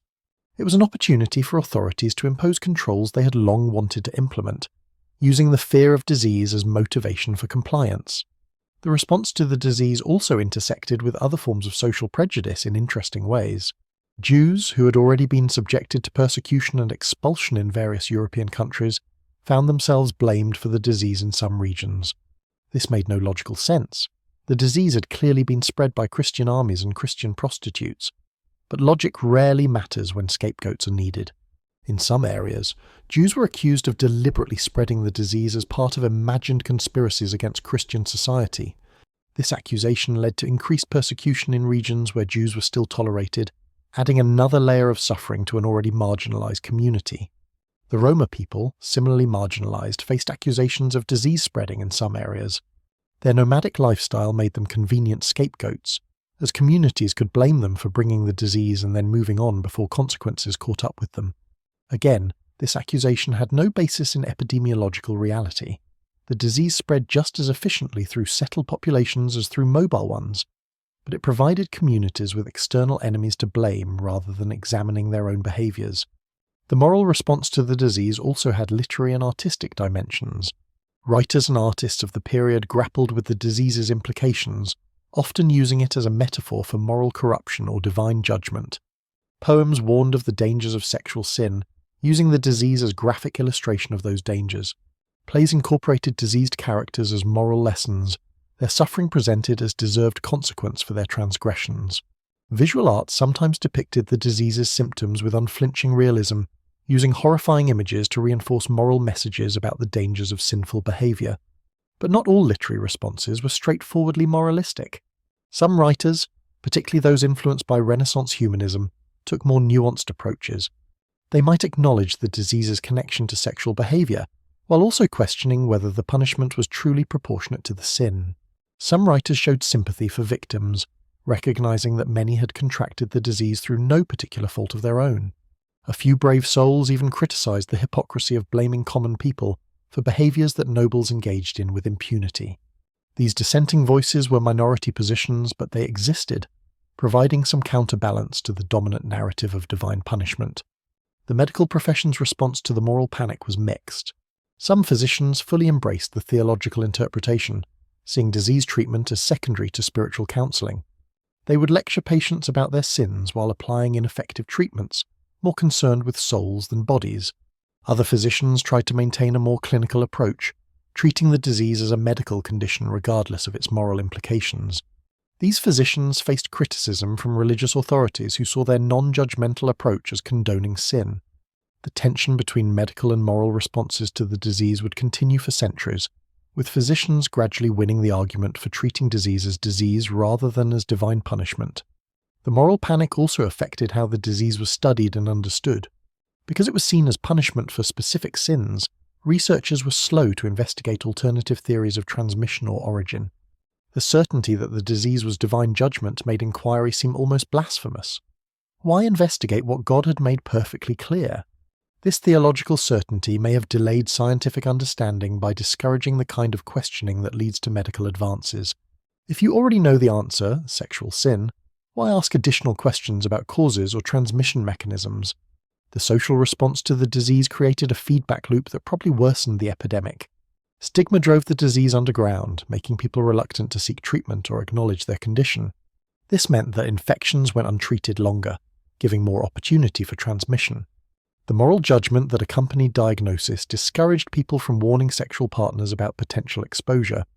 The expulsion of prostitutes from cities simply relocated the problem rather than solving it, while doing nothing to address the demand that made prostitution economically viable. In trying to control the disease through moral condemnation rather than medical intervention, society probably made the epidemic worse rather than better. The response also created lasting psychological damage for victims beyond their physical suffering. Being told that your disease was divine punishment for your sins, that your suffering was deserved, that you were morally contaminated as well as physically ill, these messages had profound psychological impacts. Depression and despair were common among victims, and some contemporary accounts suggest that suicide among the infected was not uncommon. The disease attacked not just the body but the psyche, leaving victims feeling abandoned by both God and society. In an era when psychological health wasn't even a recognized concept, this mental suffering went largely unaddressed, and probably contributed significantly to overall mortality. Women particularly suffered from the psychological burden of the moral response. A woman infected with the disease faced not just physical symptoms, but also the destruction of her reputation, her marriage prospects, and her social standing. In a society where female value was largely tied to sexual purity and childbearing capacity, disease infection was catastrophic. Women might be abandoned by families, rejected by potential husbands, and condemned to lives of poverty and isolation. The moral stigma attached to female infection meant that these women had few options for rebuilding their lives, even if their physical symptoms eventually subsided. The class dimensions of the moral response were equally stark. Poor people who contracted the disease faced the full force of social condemnation, with few resources to hide their condition or seek private treatment. Their symptoms were visible, their status as infected was known, and their treatment options were limited to whatever charitable institutions might provide. Wealthy people, conversely, could access private medical care, could hide their condition more effectively, and could avoid much of the social stigma that attached to infection. The disease was democratic in its transmission, but decidedly undemocratic in how society responded to its victims. This class disparity extended to treatment access as well. The treatments that were available, which we'll discuss in the next chapter, were often expensive and required extended periods of care. Wealthy patients could afford these treatments and could take time away from work to receive them. Poor patients couldn't afford expensive medications and couldn't take time away from labour that provided their daily sustenance. This meant that poor victims often received no treatment at all, or received only the most basic care provided by charitable institutions. The disease's progression in poor communities was therefore often more severe and more visible, reinforcing social prejudices that associated the disease with poverty and moral failing. The moral panic of the Renaissance period set patterns of response to sexually transmitted infections that would persist for centuries. The combination of stigma, blame, and punishment rather than treatment and prevention would characterize responses to venereal disease well into the modern era. The gendered double standards, the class disparities, the religious moralizing, all of these elements would reappear in subsequent STI epidemics, from gonorrhea to HIV/AIDS. The lessons that Renaissance Europe failed to learn about compassionate, medically focused responses to disease transmission would need to be relearned repeatedly in subsequent centuries. But the moral panic wasn't the only response to the epidemic. Alongside the blame and stigma, European society also desperately sought cures, treatments, anything that might alleviate the horrific suffering the disease caused. This search for treatment led to some of the most bizarre and dangerous medical practices in history, from toxic metals to exotic woods imported from the other side of the world. The treatments attempted during this period tell us as much about Renaissance medicine and society as the moral panic tells us about Renaissance religion and values. And as we'll see in our next chapter, the cures were sometimes almost as bad as the disease itself, which is really saying something given how bad the disease was. For now, let's sit with the uncomfortable reality that Europe's response to this medical crisis was shaped as much by moral panic as by medical understanding. People suffering from a horrifying disease were told their suffering was deserved, were stigmatized and isolated, were blamed for their condition regardless of how they had actually contracted it. The disease revealed the worst aspects of Renaissance society, its hypocrisy, its double standards, its cruelty toward the marginalized. But it also revealed the limits of theological explanations for natural phenomena, and would eventually, over centuries, contribute to the separation of medical and moral discourse that characterizes modern approaches to disease. The moral panic of the 1490s and early 1500s was in many ways a dress rehearsal for how European societies would respond to sexually transmitted infections for the next 500 years. The patterns established during this initial epidemic, blame the victims, punish the vulnerable, protect the powerful, moralize rather than medicalize, would repeat themselves with disturbing consistency. It would take the development of germ theory, the recognition of disease as biological rather than moral phenomenon, and eventually the creation of effective treatments to finally begin dismantling the stigma that was established in those first years after the Naples outbreak. But we're getting ahead of ourselves. In the 1490s and 1500s, germ theory was centuries away, effective treatments were non-existent, and moral explanation was the dominant framework for understanding disease. The panic was real, the suffering was immense, and the responses, while understandable given the knowledge and values of the time, were ultimately counterproductive. The disease continued to spread despite all the moral condemnation, all the punitive measures, all the attempts to control behavior through fear. It turned out that bacteria don't respond to sermons, which was a lesson Europe was very slow to learn. As we prepare to move into our next chapter on the desperate treatments attempted during this period, let's remember that the moral panic wasn't separate from the medical crisis. It was part of it. The way society responded to the disease affected how it was studied, how it was treated, and how it spread. The stigma and blame were as much a part of the epidemic's impact as the pustules and bone damage, and the legacy of that moral response would persist long after the original panic had subsided, shaping attitudes towards sexual health, disease transmission, and public health policy for generations to come. The Renaissance was supposedly an age of enlightenment, of rediscovering classical wisdom and advancing human knowledge. But when confronted with a disease it couldn't understand, Renaissance Europe retreated into moral condemnation and religious judgment that would have been familiar to any medieval peasant. The veneer of sophistication and learning proved thin when fear and suffering demanded explanation. And in that gap between Renaissance ideals and actual response, we see the all-too-human tendency to find moral explanations for natural phenomena, to blame rather than understand, to punish rather than heal. It's a tendency that hasn't entirely disappeared even in our modern age of scientific understanding, which is perhaps the most sobering lesson of this particular chapter in our story. But enough moralizing about moralists. Our next chapter will take us into the fascinating and horrifying world of Renaissance medicine, where we'll see what treatments were attempted for this incurable disease. Spoiler alert, they involved a lot of mercury, which, as you might imagine, didn't end well for anyone involved. But desperation drives innovation, even if that innovation is mostly innovative ways of poisoning yourself. So prepare yourself for a journey into the world of Renaissance therapeutics, where the cure was often worse than the disease, and where hope and mercury combined to create treatments that were as dangerous as they were ineffective. It's going to be quite a ride. So we've established that Europe was now thoroughly panicked about a disease it couldn't understand and determined to blame on everyone except themselves. But panic without action is just anxiety, and Renaissance Europeans were nothing if not action-oriented. If moral condemnation alone couldn't stop the disease, then perhaps medicine could provide a solution. And this is where our story takes a turn into the realm of medical horrors that would make modern pharmacologists weep into their carefully controlled clinical trials. Because when you're desperate for a cure and you don't actually understand disease mechanisms, you're willing to try just about anything. And in the late 15th and early 16th centuries, just about anything included some truly spectacular ways of poisoning yourself. The medical establishment of Renaissance Europe was not entirely unprepared for the challenge, at least in the sense that they had confidence in their theoretical frameworks, even if those frameworks were spectacularly wrong. Medicine at this time was still largely based on the humoral theory inherited from the ancient Greeks and Romans, particularly from the writings of Galen and Hippocrates. According to this theory, the human body contained 4 humours: blood, phlegm, yellow bile, and black bile, and disease occurred when these humours became imbalanced.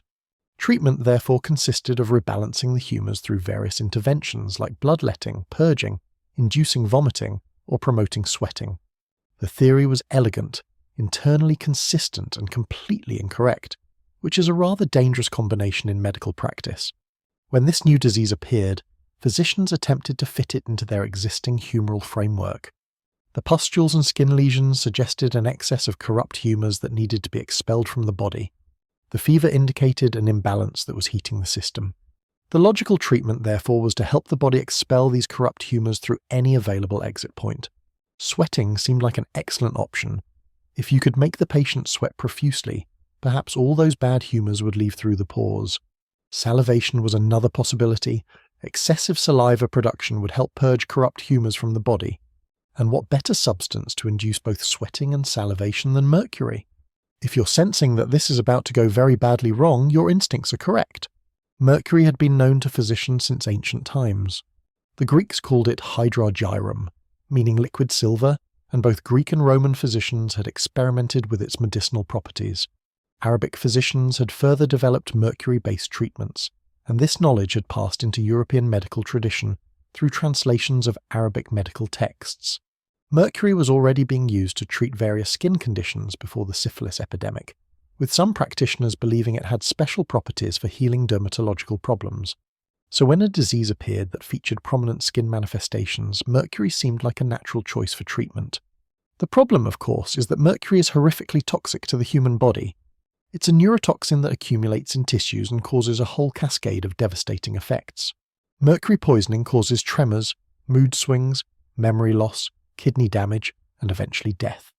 The symptoms of mercury poisoning, including skin lesions, neurological deterioration, and eventual dementia, could actually mimic some of the later stages of the disease it was supposedly treating, which made it very difficult for Renaissance physicians to distinguish between disease progression and treatment side effects. But these fine distinctions were lost on medical practitioners who were desperate for any treatment that seemed to produce results. The mercury treatment regimen was nothing short of brutal. Patients would be given mercury in various forms, as ointments rubbed onto the skin, as pills to be swallowed, or as vapors to be inhaled. Some treatment protocols involved all three delivery methods simultaneously, ensuring that the patient received a thoroughly toxic dose. The mercury would then be absorbed into the body, where it would begin its work of, poisoning the patient. The first noticeable effect was usually excessive salivation. Patients would begin drooling uncontrollably, producing several pints of saliva per day. This salivation was actually seen as a positive sign by physicians, who interpreted it as the corrupt humours leaving the body. In reality, it was the body's desperate attempt to expel the poison it had just been given.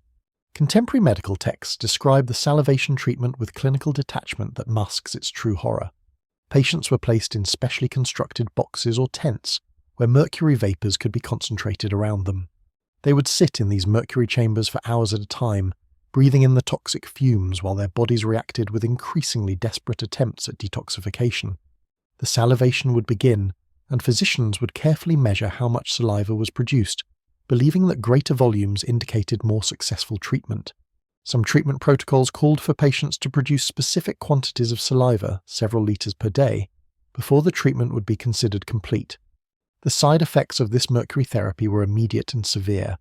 Patients' gums would become inflamed and would begin to bleed. Their teeth would loosen and fall out. Mercury has a particular affinity for destroying dental tissue. The mouth would develop painful ulcers that made eating difficult or impossible. The breath would become foul with the characteristic metallic odour of mercury poisoning. Patients would develop tremors, the famous Mad Hatter's disease that would later be recognised in hat makers who used mercury in their trade.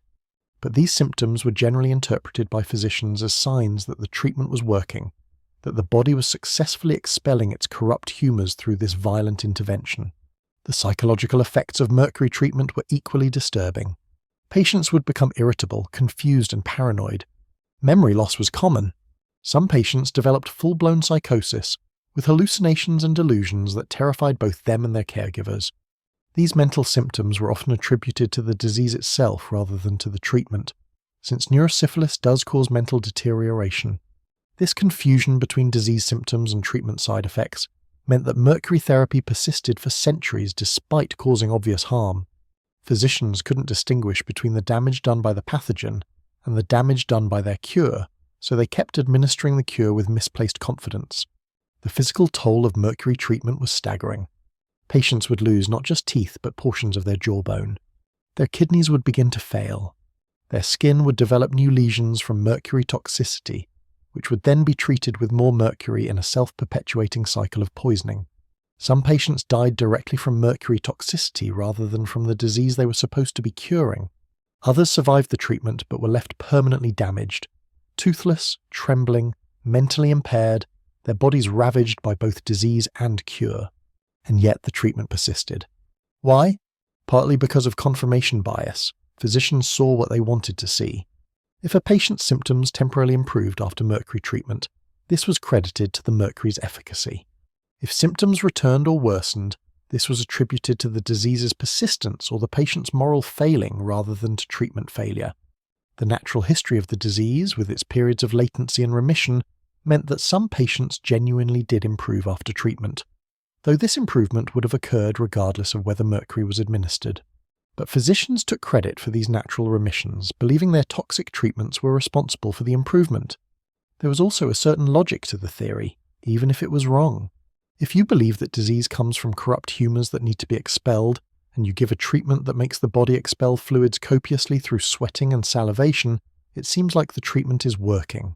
The patient is clearly responding. They're sweating buckets, drooling uncontrollably. Their body's obviously doing something. This activity was interpreted as therapeutic rather than as the body's desperate attempt to rid itself of poison. Renaissance medicine lacked the conceptual framework to distinguish between helpful treatment responses and harmful poisoning responses, so both were lumped together as the treatment is working. The mercury treatment also benefited from the placebo effect and from patient desperation. People suffering from this horrific disease were willing to try anything, and the intensity of mercury treatment, its dramatic effects on the body, its requirement for extended commitment, gave patients the sense that they were doing something significant to fight their illness. The suffering involved in the treatment became almost therapeutic in a psychological sense. Surely something this painful must be effective. This logic is not entirely irrational when you're desperate and have no better options, but it didn't make the mercury any less toxic or any more effective against the actual pathogen. The mercury treatment protocols evolved over time as physicians experimented with different delivery methods and dosing schedules. Some advocated for aggressive high-dose treatments that would quickly induce severe symptoms. Others preferred more gentle approaches with lower doses administered over longer periods. Debates raged in medical literature about the optimal mercury treatment protocol, with physicians arguing passionately for their preferred approaches. These debates had all the intellectual rigor of modern medical discussions, but were based on completely incorrect premises, making them fascinating historical documents of well-intentioned wrongness. One particularly brutal mercury treatment involved something called fumigation. The patient would be placed in a closed cabinet with their head sticking out through a hole in the top. Mercury would be heated in a pan beneath them, and the rising vapours would be trapped inside the cabinet surrounding the patient's body. They would sit in this mercury cloud for specified periods, often an hour or more, breathing in small amounts of vapour while their skin absorbed the toxic metal. After the fumigation session, the patient would be wrapped in blankets to promote sweating, the idea being that this would help expel the mercury, along with the corrupt humours it was supposedly carrying out of the body. The fumigation treatment was often repeated daily for weeks or even months. Patients would develop characteristic symptoms of chronic mercury exposure: the tremors, the mental confusion, the dental destruction, the skin damage. These symptoms would be carefully monitored by physicians, who interpreted them as signs of treatment progress rather than as evidence of iatrogenic harm. The tragic irony is that these physicians were genuinely trying to help their patients and genuinely believed they were providing beneficial treatment. They weren't malicious actors deliberately harming people. They were working within a medical paradigm that was simply wrong, with devastating consequences for their patients. The alternative to mercury treatment emerged not from within European medical tradition, but from across the Atlantic Ocean, brought back by the same explorers who were busy colonizing the Americas. This alternative was guaiacum wood, also known as lignum vitae or holy wood, and it would become the first major pharmaceutical import from the New World. The guaiacum tree grew in the Caribbean, and indigenous peoples of the region had long used preparations made from its wood for various medicinal purposes. When European explorers encountered this practice and learned that the wood was supposedly used to treat diseases, they brought samples back to Europe, where it was quickly seized upon as a potential cure for the epidemic sweeping the continent. The marketing of guaiacum wood as a syphilis treatment is a fascinating example of early pharmaceutical capitalism and medical optimism combined with colonial exploitation. The wood was promoted as a natural remedy that could cure the disease without the toxic side effects of mercury. It was exotic, mysterious, imported from the very lands that some people blamed for the disease's origin. There was a certain poetic justice in the idea that the New World had both caused the disease and provided its cure. Merchants who imported the wood made enormous profits, and the medical establishment eagerly adopted this new treatment that aligned with their humoral theories, while avoiding some of mercury's more obvious toxicity. The guaiacum treatment protocol was elaborate and expensive. The wood would be shaved into small pieces or ground into powder. This would then be boiled in water for extended periods, sometimes a full day, to extract its medicinal properties. The resulting decoction was dark, bitter, and resinous, with a distinctive aromatic smell. Patients would be required to drink this preparation multiple times daily, while following a strict dietary and lifestyle regimen. They were usually placed on restricted diets, confined to warm rooms, and prohibited from leaving their beds for extended periods. The treatment course typically lasted 30 to 40 days, during which time the patient would be monitored for signs of improvement. The guaiacum cure became enormously popular across Europe, partly because it seemed to offer a gentler alternative to mercury, and partly because it benefited from aggressive marketing by merchants who had financial interests in its success. Medical treatises praising the holy wood's efficacy proliferated. Testimonials from supposedly cured patients circulated widely. The wood itself became valuable enough that guaiacum forests in the Caribbean were rapidly depleted, and the price of the treatment reflected its exotic origin and supposed effectiveness. The most famous promoter of guaiacum treatment was Ulrich von Hutten, a German humanist scholar and knight who had contracted the disease and had endured 11 courses of mercury treatment without improvement. His experiences with mercury had left him physically devastated, toothless, trembling, his body covered in scars from repeated treatments. When he heard about guaiacum wood, he seized upon it as a last hope. He underwent the guaiacum treatment and claimed to experience significant improvement. Convinced he had found a genuine cure, von Hutten wrote a treatise praising guaiacum's efficacy and condemning the dangers of mercury treatment. Von Hutten's treatise became incredibly influential, both as medical literature and as pharmaceutical marketing. He described his suffering under mercury treatment with vivid detail that would have resonated with anyone who had undergone similar torture. He praised guaiacum as a natural, effective alternative that worked with the body rather than poisoning it. His endorsement, coming from an educated man of letters rather than a common patient, carried significant weight. The treatise was translated into multiple languages and circulated widely across Europe, contributing to guaiacum's popularity as a treatment option. The tragedy, of course, is that guaiacum was no more effective than mercury at actually curing the disease. The wood contains resins that have mild anti-inflammatory properties, so it may have provided some symptomatic relief. The strict dietary regimen that accompanied treatment, often involving reduced food intake and avoidance of meat, may have had some beneficial effects on overall health, and the treatment protocol involved rest and careful nursing care, which would have helped weakened patients recover some strength. But none of this actually addressed the bacterial infection causing the disease. Patients who improved after guaiacum treatment were experiencing natural disease progression, periods of latency or remission that occurred regardless of treatment, not actual cure. Von Hutten himself demonstrated this tragic reality. Despite his enthusiastic endorsement of guaiacum, his disease was not actually cured. He continued to suffer from symptoms and eventually died in 1523 at age 35, his body worn out by both disease and repeated treatments. His death should have served as a cautionary tale about guaiacum's limitations, but by then the wood's reputation was established, and merchants had too much invested in its continued sale to allow negative outcomes to dampen enthusiasm. The guaiacum trade became a significant economic force in early 16th century Europe. The Fugger banking family of Augsburg, one of the wealthiest merchant families in Europe, obtained monopoly rights to import guaiacum from the Spanish colonies. This monopoly allowed them to control supply and maintain high prices, making guaiacum treatment accessible only to those with significant financial resources. The poor, who couldn't afford the expensive imported wood, were stuck with mercury treatment or no treatment at all. This created a class-based treatment divide that mirrored the broader social inequalities of the period. The Fuggers' involvement in guaiacum trade added a layer of economic interest to medical debates about treatment efficacy. The family had invested heavily in the guaiacum monopoly and stood to lose substantial profits if the wood's medical reputation was damaged. This economic interest may have influenced which medical opinions received support and publication. Physicians who praised guaiacum found their work promoted and distributed, while those who questioned its efficacy faced skepticism and opposition.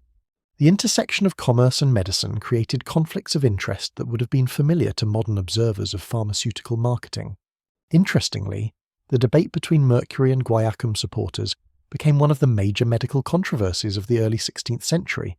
Mercury advocates pointed out that guaiacum didn't produce the dramatic physical responses, the sweating, the salivation, that mercury did. If the treatment wasn't making the patient visibly expel fluids, how could it be working? Guaiacum supporters countered that these violent responses were actually harmful, and that a gentler approach that supported the body's natural healing processes was preferable. Both sides could point to patients who had improved after their preferred treatment, and neither side had the conceptual framework to understand why neither treatment actually cured the underlying infection. Some physicians attempted to combine both treatments, reasoning that if one was good, both together might be better. Patients would undergo mercury treatment followed by guaiacum therapy, or vice versa, or would receive both simultaneously. These combination approaches subjected patients to the toxicity of mercury, along with the expense and lengthy treatment protocols of guaiacum, without actually improving outcomes. But the logic seemed sound within the medical understanding of the time. Attack the disease from multiple angles, use all available weapons, give the patient every possible chance of recovery. The treatment protocols for both mercury and guaiacum shared certain features that reveal assumptions about disease and healing in Renaissance medicine. Both required patients to be isolated during treatment, often confined to warm rooms with closed windows to promote sweating. Both involved dietary restrictions, with patients eating simplified diets that were thought to support humoral rebalancing. Both required extended commitment, weeks or months of active treatment, and both were expensive, whether through the cost of mercury and medical supervision or through the price of imported guaiacum wood. These treatment costs meant that comprehensive medical care was available only to the wealthy, while the poor suffered with minimal intervention. The extended treatment periods had interesting social effects. Wealthy patients would essentially disappear from society for a month or more while undergoing guaiacum treatment, their absence explained by vague references to taking the wood or seeking treatment for unnamed conditions. This extended absence helped maintain social discretion. If you weren't seen in public for 40 days and returned looking somewhat improved, people might speculate but couldn't confirm the nature of your illness. The treatment protocol itself became a form of social cover, allowing patients to address their condition without explicitly acknowledging its nature or cause. Other treatment approaches emerged alongside mercury and guaiacum, though none achieved the same prominence. Some physicians experimented with herbal remedies based on local plants rather than expensive imports. Sarsaparilla root was promoted as another New World cure with properties similar to guaiacum. Chinese root, actually Smilax china, was imported from Asia and used in treatment protocols similar to those for guaiacum. These botanical treatments shared the appeal of being natural remedies that avoided mercury's obvious toxicity, though none were any more effective at actually curing the disease. Surgical interventions were also attempted, particularly for the visible manifestations of the disease. Physicians would lance pustules, drain abscesses, and attempt to remove damaged tissue. Some performed cauterization, burning affected areas with hot irons in hopes of destroying diseased flesh. These interventions must have been agonizing for patients who had no access to effective anesthesia, and they did nothing to address the systemic infection causing the symptoms. At best, they might have provided temporary relief from secondary infections. At worst, they added trauma and potential for additional infection to already suffering patients. The search for effective treatments also led to various folk remedies and magical interventions. Patients desperate for cure would try almost anything, wearing amulets, consulting astrologers, going on pilgrimages, seeking blessings from holy relics. Some believed that sexual contact with a virgin could cure the disease, a horrifically wrong belief that led to abuse and additional disease transmission. Others thought that transferring the disease to someone else would cure the original sufferer, another belief that spread suffering without providing relief. These folk beliefs existed alongside formal medical treatments, with patients often combining multiple approaches in hope that something would work. The persistence of ineffective treatments for centuries is one of the most striking aspects of this medical history. Mercury treatment remained standard medical practice well into the 19th century, nearly 400 years after it was first used for this disease. Generations of physicians continued administering toxic mercury despite the obvious damage it caused, trapped within theoretical frameworks that couldn't distinguish treatment effects from poisoning effects. The famous phrase, "one night with Venus leads to a lifetime with Mercury," captured the popular understanding that the cure was a long-term commitment with significant consequences. This persistence reflects several factors worth considering. First, the lack of effective alternatives meant that physicians felt they had to offer something, even if that something was harmful. Not treating patients was not considered acceptable medical practice, so physicians used the tools available to them regardless of their limitations. Second, the natural history of the disease, with its periods of latency and apparent remission, meant that some patients genuinely did seem to improve after treatment, providing apparent validation for treatment approaches that were actually doing nothing beneficial. Third, the authority of medical tradition was so strong that questioning established treatments was difficult. If Galen had endorsed similar approaches for skin diseases, who were contemporary physicians to disagree? The economic factors can't be ignored either. Mercury was widely available and relatively inexpensive, making it accessible to physicians across the economic spectrum. Guaiacum, despite being more expensive, generated significant profits for importers and merchants who had incentive to promote its continued use. Once treatment approaches became established in medical practice and commercial networks, there were powerful institutional forces working to maintain their use regardless of actual efficacy. Challenging established treatments meant challenging the physicians, merchants, and institutions that profited from them, which was both professionally risky and economically disruptive. The patient experience of these treatments must have been truly horrible. Imagine suffering from a disease that was already causing pain, disfigurement, and social isolation, then submitting to treatments that caused additional suffering without providing relief. The mercury patient endured tooth loss, tremors, mental confusion, and potential poisoning. The guaiacum patient faced weeks of confinement, dietary restriction, and expensive medical supervision. Neither treatment addressed the actual infection, so the disease continued its progression regardless of intervention. Patients who thought they were getting medical care were actually just adding toxic exposure or expensive inconvenience to their existing burden of illness. The psychological impact of repeated treatment failure must have been devastating.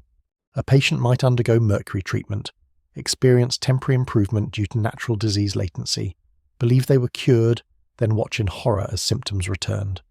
They might then try guaiacum treatment, again experience temporary improvement, again believe in cure, again face returning symptoms. Each cycle of hope and disappointment would have eroded confidence and worsened despair.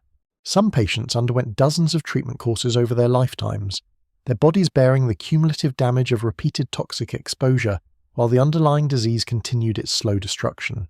Yet people continued seeking treatment because the alternative, untreated disease progression, was even more frightening. The horrific symptoms of tertiary disease, with its bone destruction and mental deterioration, motivated patients to try anything that offered hope of avoiding that fate. Better to suffer through mercury treatment and maybe poison yourself than to face certain progression to the later stages of the disease. This desperate calculus drove treatment-seeking behavior even when patients knew the treatments were dangerous and often ineffective. The medical literature of the period reflects this desperation. Physician after physician wrote about their treatment experiences, each claiming some success with their particular approach. These medical texts are fascinating historical documents that reveal both the sincere desire to help patients and the complete lack of effective tools to do so. Physicians debated treatment protocols with intellectual rigor, arguing over dosing schedules and treatment duration as if these details mattered when the fundamental approach was wrong. Their efforts were admirable even as their outcomes were tragic. As we prepare to move to our next chapter, let's pause to appreciate what this treatment history reveals about Renaissance medicine and society. The willingness to try toxic treatments reflects both desperation and theoretical frameworks that couldn't distinguish helpful from harmful interventions. The adoption of expensive imported remedies reflects both hope for cure and colonial economic exploitation. The persistence of ineffective treatments for centuries reflects the difficulty of overcoming established medical authority even when evidence of failure mounts. Most importantly, the treatment history reveals the human desire to do something in the face of disease, even when that something is wrong. The physicians who administered mercury weren't evil doctors deliberately harming patients. They were practitioners working within their understanding of disease, trying to help people who were suffering. The merchants who sold guaiacum weren't purely profit-seeking exploiters. They genuinely believed they were providing beneficial medicine. The patients who underwent these treatments weren't foolish victims. They were desperate people seeking any hope of relief from horrible suffering. The tragedy lies not in malicious intent, but in the gap between desire to help and ability to help, between theoretical understanding and biological reality. The treatments attempted during this period would eventually give way to more effective approaches, though the evolution would take centuries and would require complete transformation of medical understanding. The development of germ theory in the 19th century would finally provide the conceptual framework needed to understand disease transmission. The discovery of salvicin in 1910 would provide the first genuinely effective treatment, and the development of penicillin in the mid-20th century would finally provide a cure that actually worked without poisoning the patient. But all of that was centuries away from the desperate mercury fumigations and guaiacum decoctions of the early 16th century. For now, Renaissance Europe was stuck with treatments that didn't work and theories that couldn't explain why. The disease continued spreading despite all efforts at moral condemnation and medical intervention, and the search for its origins, for someone to blame, for some explanation that made sense, led Europeans to look westward across the Atlantic to the lands Columbus had recently explored. Because if the disease had suddenly appeared in Europe after 1492, perhaps it had come from those newly discovered lands. Perhaps the native peoples of the Americas were responsible. It was a theory that would persist for 500 years, shape colonial attitudes, and ultimately prove to be far more complicated than Europeans wanted to believe. But exploring that theory and its eventual dismantling is a story for our next chapter. For now, let's leave the mercury chambers and guaiacum decoctions behind, grateful that modern medicine has moved beyond humoral theory and toxic metal treatments. The patients who suffered through these treatments deserve our sympathy, not our mockery. They were doing the best they could with the knowledge available to them. and the physicians who administered these treatments, while wrong in their approaches, were part of a long medical tradition that would eventually, through painful trial and error, lead to genuine understanding of disease. The path from mercury poisoning to penicillin was long, winding, and paved with suffering, but it was a path that humanity eventually walked to reach effective treatment. The desperation that drove Renaissance Europeans to try toxic metals and expensive woods reflected something deeply human: the refusal to accept suffering passively, the determination to fight disease even without understanding it, the hope that somewhere there must be a cure. That hope, despite leading down many wrong paths first, would eventually prove justified. But in the early 16th century, hope and mercury were all they had, and neither was enough to stop the disease that had taken hold of Europe and showed no signs of letting go. Now that we've thoroughly explored how Europe tried to cure a disease by poisoning itself with mercury and drinking expensive tree bark tea, let's turn to the question that obsessed Renaissance Europeans almost as much as finding a cure. Where on earth had this horrible disease come from?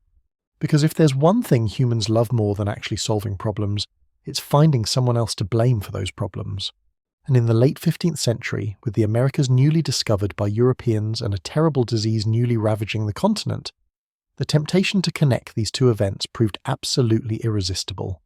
What followed was 5 centuries of blaming indigenous Americans for Europe's sexual health crisis, a blame game so successful that many people still believe it today. Spoiler alert, it's considerably more complicated than Columbus bringing back a souvenir disease, but that didn't stop Europeans from running with that theory like it was divine truth. The Columbus theory of syphilis origin, also known as the Columbian hypothesis, emerged almost immediately after the disease's appearance and went something like this. Christopher Columbus sailed to the Americas in 1492. His crew had intimate contact with indigenous peoples there. They contracted a disease that was endemic in the native population. They brought it back to Europe on their return voyage, and it then spread rapidly through a population that had no immunity. The timing seemed perfect. Columbus returned from his first voyage in 1493. The disease exploded onto the European scene in 1495. That's a 2-year gap that would allow for the disease to spread from returning sailors to the general population. Case closed, blame America, everyone can go back to their mercury treatments feeling morally justified. The appeal of this theory was enormous, and it's worth understanding why Europeans latched onto it so enthusiastically. First, it provided a clear external enemy to blame. The disease didn't come from European moral failing or European behaviour, it came from those foreign lands across the ocean. This was much more psychologically comfortable than examining European sexual practices or social conditions that might have contributed to disease spread. Second, it fit neatly into emerging European narratives about the Americas as a place of both wonder and danger, a land of primitive peoples who were simultaneously fascinating and threatening. If the Americas had given Europe tomatoes and gold, why not also a horrible disease? Third, it aligned with the moral framework that saw the disease as punishment for sin. The sin, in this case, being the unregulated sexual contact between European sailors and indigenous women. The blame could be spread around. Sailors were sinful for their behaviour, indigenous peoples were sinful for their supposedly promiscuous cultures, and everyone except respectable European society bore responsibility. The theory received apparent confirmation from various sources that Europeans found compelling. Several chroniclers of Columbus's voyages noted that sailors had intimate contact with indigenous women. The physician Ruy Diaz de Isla, who practiced in Barcelona and later Seville, claimed to have treated members of Columbus's crew for a new disease upon their return from the Americas. His testimony would become one of the pillars of the Columbian theory, cited for centuries as medical evidence that the disease came from the New World. Diaz de Isla wrote that he had treated the pilot of the Pinta for a disease unknown in Europe, and that this same disease had then spread to the general population.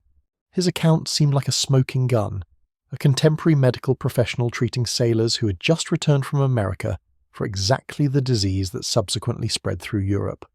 But let's examine Diaz de Isla's testimony more carefully, because it reveals some interesting complications.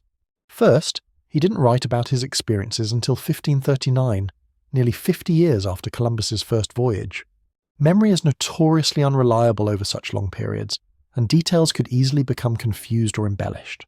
Second, his identification of the disease in Columbus's crew was retrospective. He was looking back and seeing what he wanted to see. When he initially treated these sailors, he wouldn't have known he was seeing the beginning of a continental epidemic. He later reinterpreted his observations through the lens of the Columbian theory that had become dominant. Third, his account contains some inconsistencies and gaps that are difficult to explain if his testimony is entirely accurate. Nevertheless, Diaz de Isla's account became gospel truth for proponents of the Columbian theory. He provided exactly what they wanted: a medical professional who had personally witnessed the disease's arrival in Europe via Columbus's crew.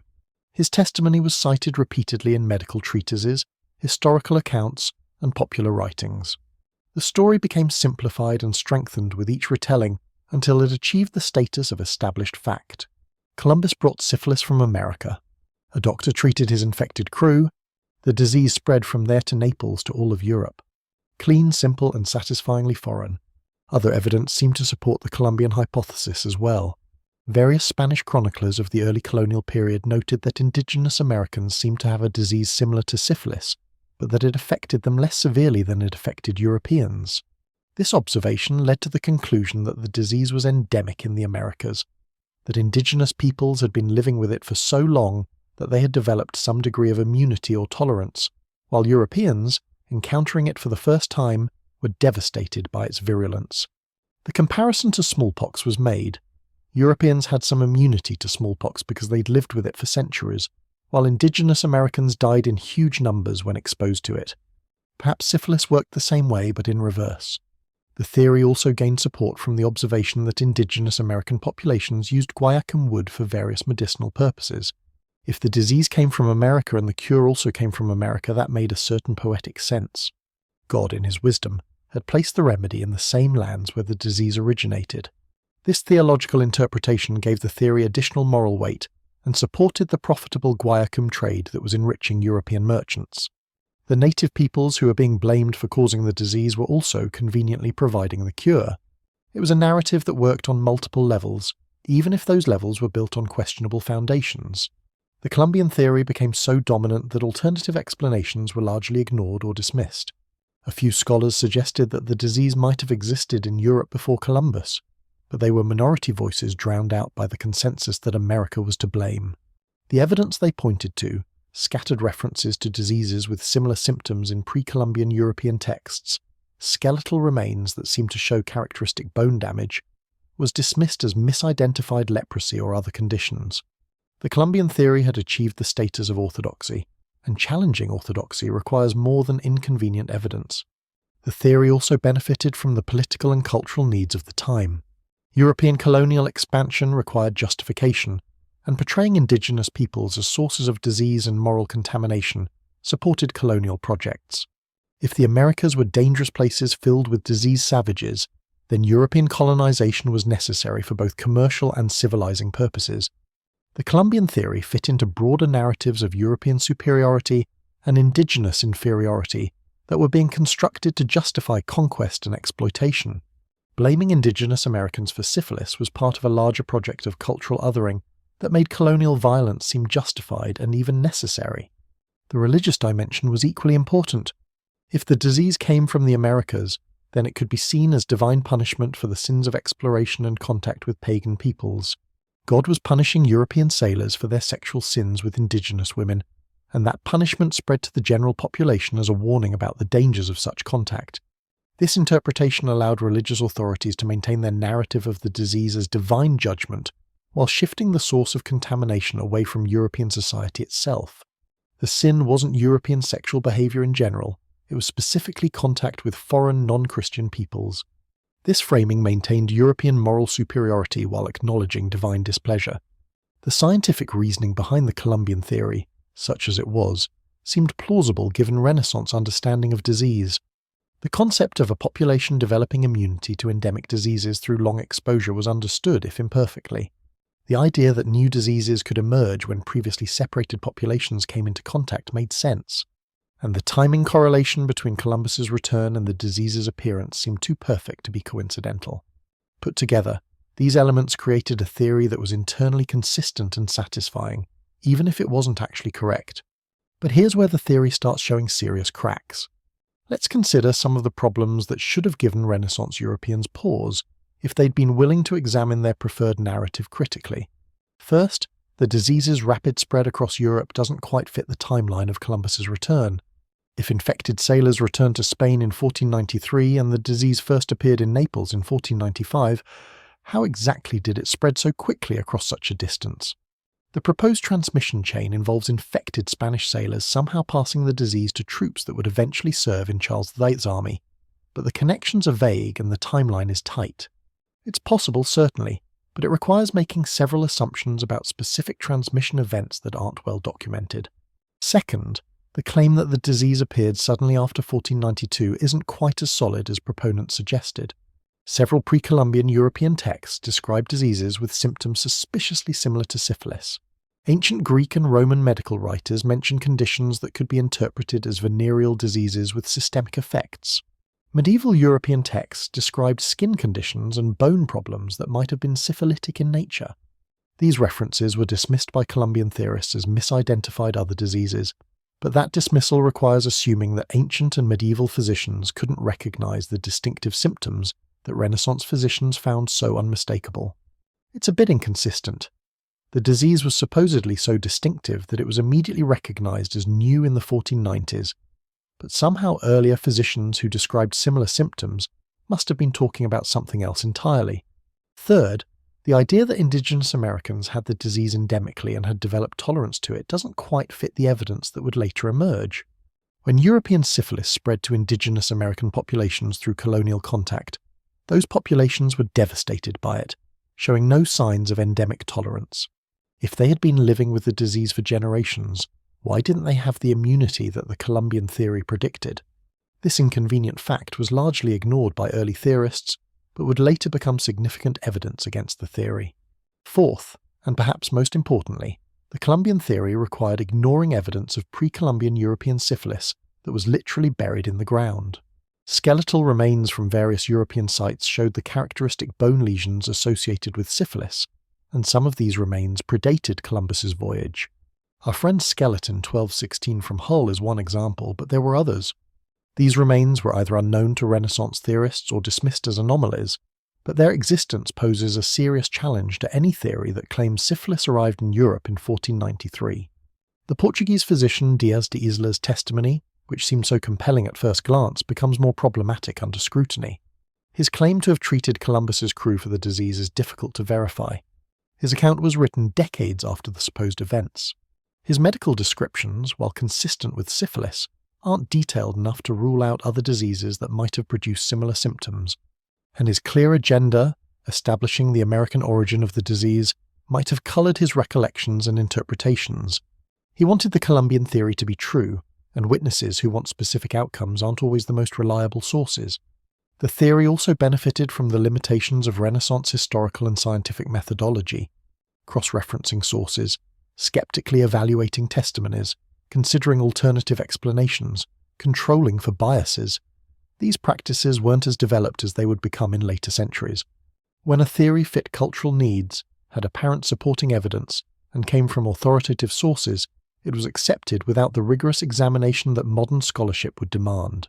The Columbian theory was accepted not because it had been proven beyond doubt, but because it was convenient, satisfying, and supported by enough cherry-picked evidence to seem plausible.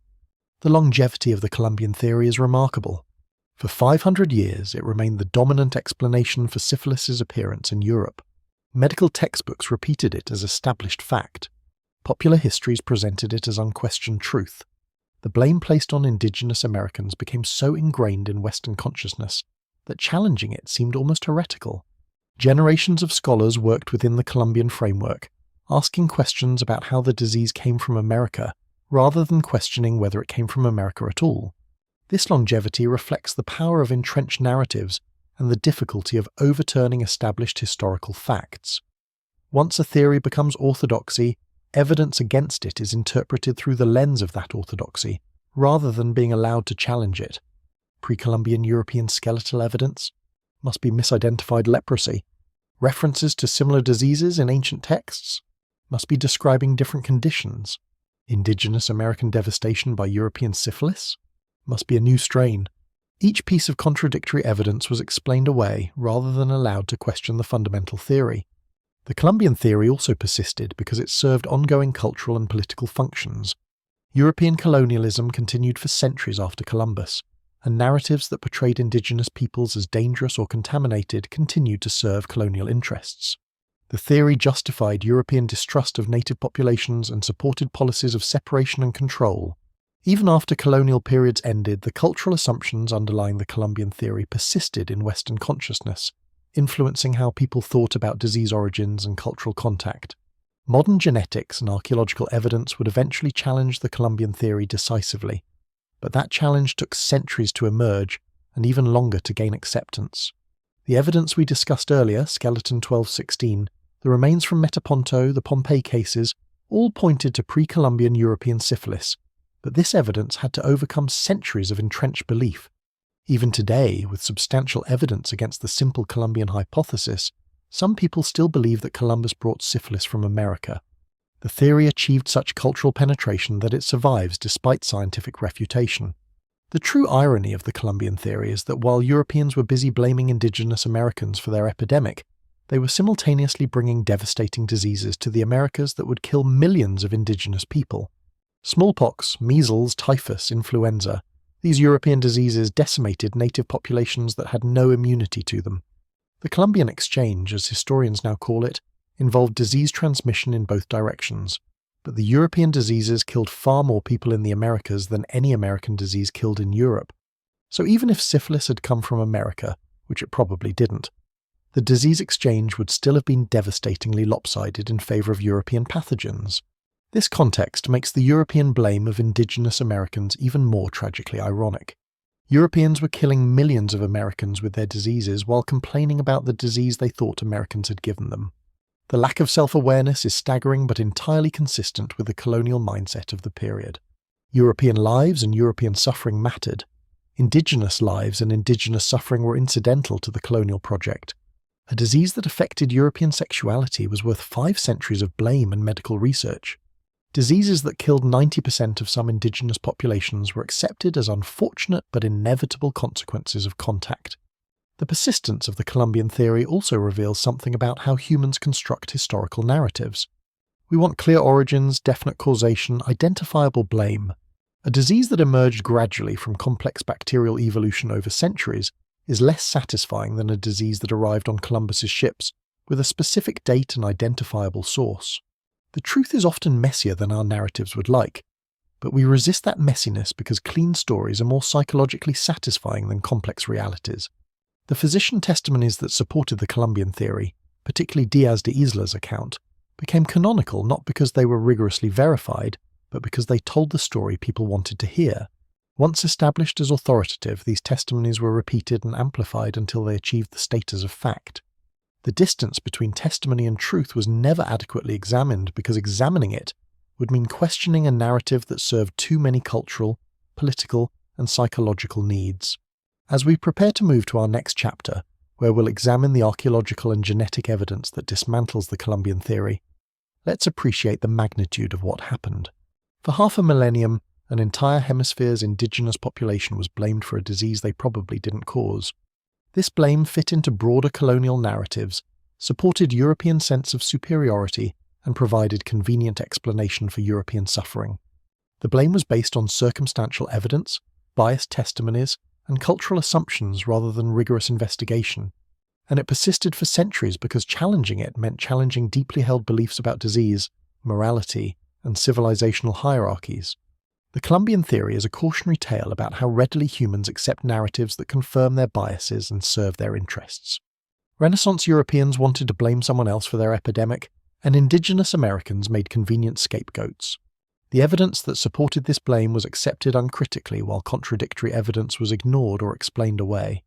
The theory became so entrenched that even substantial counter-evidence took centuries to overturn. And even now, with scientific consensus having shifted, the cultural impact of 5 centuries of blame lingers in popular consciousness.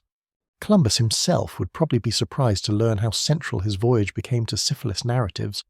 He was looking for trade routes to Asia, not trying to bring back venereal diseases. His crew were looking for gold and spices, not deliberately contracting exotic illnesses. But their voyage became the pivot point around which centuries of medical history revolved, at least in the popular imagination. Every medical student who learned that syphilis came from America was learning a theory that served colonial ideology as much as medical truth. Every patient who was told their disease originated in the New World was receiving a historical narrative along with their diagnosis. The dismantling of the Columbian theory represents a triumph of evidence over narrative, of rigorous investigation over convenient explanation. But that triumph took 500 years and required the development of new scientific tools, carbon dating, DNA analysis, archaeological methodology, that could examine evidence with precision that Renaissance scholars lacked. The truth was literally buried in European soil the whole time, waiting for scientists with the right tools and the right questions to uncover it. But uncovering that truth is the work of our next chapter. For now, let's leave Columbus and his supposedly infected crew, recognizing that their role in syphilis history was probably much smaller than 5 centuries of blame suggested. The disease that ravaged Europe had roots far deeper and more complex than a single voyage could explain, and the indigenous Americans who bore centuries of blame were victims of European narrative construction as much as they were victims of European colonization itself. The theory that seemed so convincing, so neatly wrapped in timing, testimonies, and cultural satisfaction, would eventually collapse under the weight of evidence that simply couldn't be ignored. But the cultural impact of those 5 centuries of blame, the narratives constructed around indigenous contamination and European victimhood, would take even longer to dismantle than the scientific theory itself. Ideas have consequences, and the idea that syphilis came from America had consequences for how indigenous peoples were perceived, treated, and understood for generations. That's a legacy that extends far beyond medical history into the realm of cultural politics and colonial ideology. As we transition to examining the evidence that dismantles this long-held theory, remember that what we're really witnessing is the collision between narrative convenience and physical evidence, between what people wanted to believe and what the remains of the past actually show. It's a collision that happens repeatedly in history, and it always reminds us that truth and preference are not the same thing, no matter how much we might wish they were. The bones don't lie, even when the narratives built around them do. Columbus set sail looking for a new route to Asia, and accidentally found the Americas. His voyage changed the world in countless ways, most of them devastating for the indigenous peoples he encountered. But adding syphilis to the list of his voyage's consequences was probably unfair. The disease was almost certainly already in Europe, waiting for the right conditions to spread explosively. Those conditions came together in Naples in 1495, but they had been building for centuries before Columbus ever set foot on a ship. The true origin of syphilis in Europe is a story of bacterial evolution, urban development, and changing social conditions, far less dramatic than a single voyage bringing back a foreign plague, but far more accurate to what actually happened. But accuracy takes time to establish, and the Columbian theory had a 500-year head start. Overturning it would require not just new evidence, but new ways of thinking about evidence, disease, and historical truth. That process is ongoing, and even now the full story isn't entirely settled. But what we can say with increasing confidence is that the simple narrative of Columbus bringing syphilis from America is almost certainly wrong. The disease was probably already in Europe, and its explosion after 1495 had more to do with European conditions than with American origins. That's a less satisfying story than the Columbian theory, but it's probably closer to the truth. And in the end, truth should matter more than satisfaction, though history shows that it often doesn't. The 5 centuries Europeans spent blaming indigenous Americans for their syphilis epidemic is a testament to how readily humans sacrifice truth for comfort, evidence for narrative, and accuracy for blame. It's a lesson worth remembering as we encounter other situations where convenient explanations conflict with inconvenient evidence. The bones in Hull, in Metaponto, in Pompeii, they've been trying to tell us something for centuries. We just weren't ready to listen until the Columbian theory's grip on our imagination finally loosened enough to let alternative explanations be heard. But hear them we will in our next chapter, where archaeology and genetics combine to rewrite the history of syphilis's European origins. It's a detective story played out across centuries and continents, with skeletal evidence and DNA analysis replacing witness testimonies and cultural assumptions. The truth, as it often does, turns out to be more complicated and more interesting than the convenient narrative it replaces. So prepare yourself for some serious myth-busting as we examine what the physical evidence actually tells us about where this disease came from and how long it had been lurking in Europe before that explosive appearance in 1495. And now we arrive at the part of our story where science finally gets to have its say, after 500 years of cultural narratives, convenient blame shifting, and historical theories built more on prejudice than evidence. Because while historians and physicians were busy pointing fingers across the Atlantic and constructing elaborate theories about Columbian transmission, the actual evidence was sitting quietly in European soil, waiting for someone to dig it up and pay attention to what it was saying. Turns out dead people are remarkably honest witnesses. They can't spin narratives, can't have political agendas, and can't misremember events from 50 years ago. They just lie there with their bones telling stories that, if we're willing to listen carefully enough, can overturn centuries of confidently held beliefs. Welcome to the world of paleopathology, where the truth has been buried underground this whole time, and it's about to make the Columbian theory look rather foolish. Let's start with our friend from Hull, England, Skeleton 1216, that anonymous medieval resident whose remains would help rewrite medical history. This individual was excavated from the cemetery of the Augustin Friary in Hull, a religious house that operated from the 13th to the 16th century. The skeleton showed classic signs of treponemal infection, the specific bone damage patterns that indicate syphilitic disease. The skull displayed caries sicca, that distinctive pattern of pitting and scarring that looks almost like worm tracks carved into the bone surface. The long bones showed periosteal reactions where the bone had become inflamed and thickened as the body tried to fight off the infection. These markers are so specific to treponemal diseases that experienced paleopathologists can identify them with considerable confidence. Now here's where carbon dating comes in to ruin the Columbian party. When scientists subjected Skeleton 1216 to radiocarbon dating, a technique that measures the decay of carbon-14 isotopes to determine when an organism died, the results placed this individual's death between 1300 and 1420 CE. That's a full 70 to nearly 200 years before Columbus ever set sail for the Americas. This person was infected with syphilis, died from it or while suffering from it, and was buried in English soil all before anyone in Europe had any idea that the Americas existed. It's pretty difficult to contract a disease from a continent that your civilization hasn't discovered yet, which presents something of a problem for the Columbian hypothesis. The whole skeleton wasn't an isolated case, though it might have been dismissed as an anomaly if it were. The power of archaeological evidence comes from its accumulation. One skeleton might be misdated, might have an unusual condition that mimics syphilis, might be an unexplainable exception. But when you start finding multiple skeletons across different sites, different time periods, and different geographic locations, all showing the same characteristic bone damage, the evidence becomes impossible to ignore, no matter how much it contradicts your preferred historical narrative. Let's travel from medieval England to ancient Greece, specifically to the site of Metaponto, a Greek colony in southern Italy that flourished from the 7th to the 3rd centuries BCE. Archaeologists excavating burial sites at Metaponto discovered skeletal remains showing what appeared to be treponemal bone disease. The characteristic skull lesions, the periosteal reactions on long bones, the patterns of damage that paleopathologists recognize as signatures of syphilitic infection, they were all present in remains dating to classical antiquity.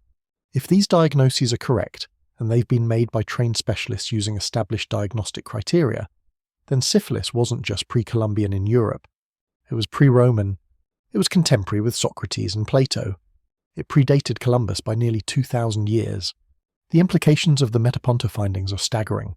If ancient Greeks had syphilis, then the disease had been in Europe for millennia, not decades. The explosive outbreak in the 1490s wasn't the arrival of a new disease, but rather a perfect storm of conditions that allowed an existing disease to spread more widely and more virulently than ever before. All those centuries of blaming indigenous Americans, all those elaborate theories about Columbian transmission, all those confident pronouncements by physicians and historians, they were based on a fundamental misunderstanding of the disease's origins. The bones at Metaponto sit there quietly in their ancient graves, completely indifferent to the historical narratives that humans constructed, simply displaying their lesions as evidence of what actually happened. But wait, there's more. Let's push the timeline back even further and consider the evidence from Pompeii, that Roman city frozen in time by the eruption of Mount Vesuvius in 79 CE. Archaeologists excavating Pompeian remains have identified skeletal evidence that some researchers interpret as showing treponemal infection. The same characteristic bone changes, the skull lesions, the periosteal reactions, the patterns of damage that typify syphilitic disease, appear in remains that were buried under volcanic ash nearly 2 millennia ago. If these interpretations are correct, Roman citizens were suffering from syphilis while they watched gladiatorial games and bathed in their famous public baths. The disease was part of the Roman world, spreading through the same mechanisms of urban living and sexual contact that would later facilitate its explosive spread in Renaissance Europe. Now, I should note that not all researchers agree on the interpretation of these ancient skeletal remains. Paleopathology is a challenging field because skeletal damage can be caused by multiple conditions, and distinguishing between them based solely on bone evidence is not always straightforward. Treponema diseases include not just syphilis but also yaws, Begel, and Pinta, related conditions caused by closely related bacteria that leave similar marks on bones. Some researchers argue that the ancient European cases might represent these non-venereal treponemal diseases rather than true syphilis.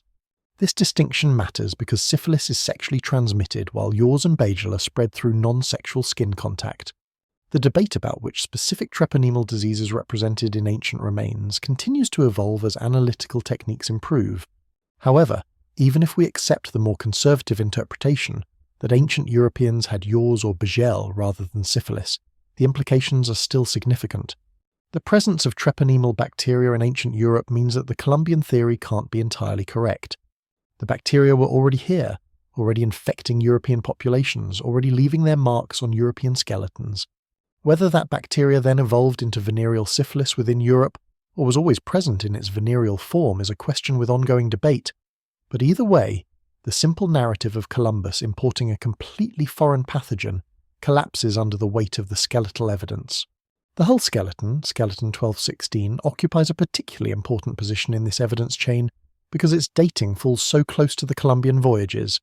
Unlike the Metaponto or Pompeii remains, which might be argued away as representing different treponemal diseases from an ancient era, the Hull skeleton dates to the medieval period and shows disease patterns consistent with venereal syphilis specifically.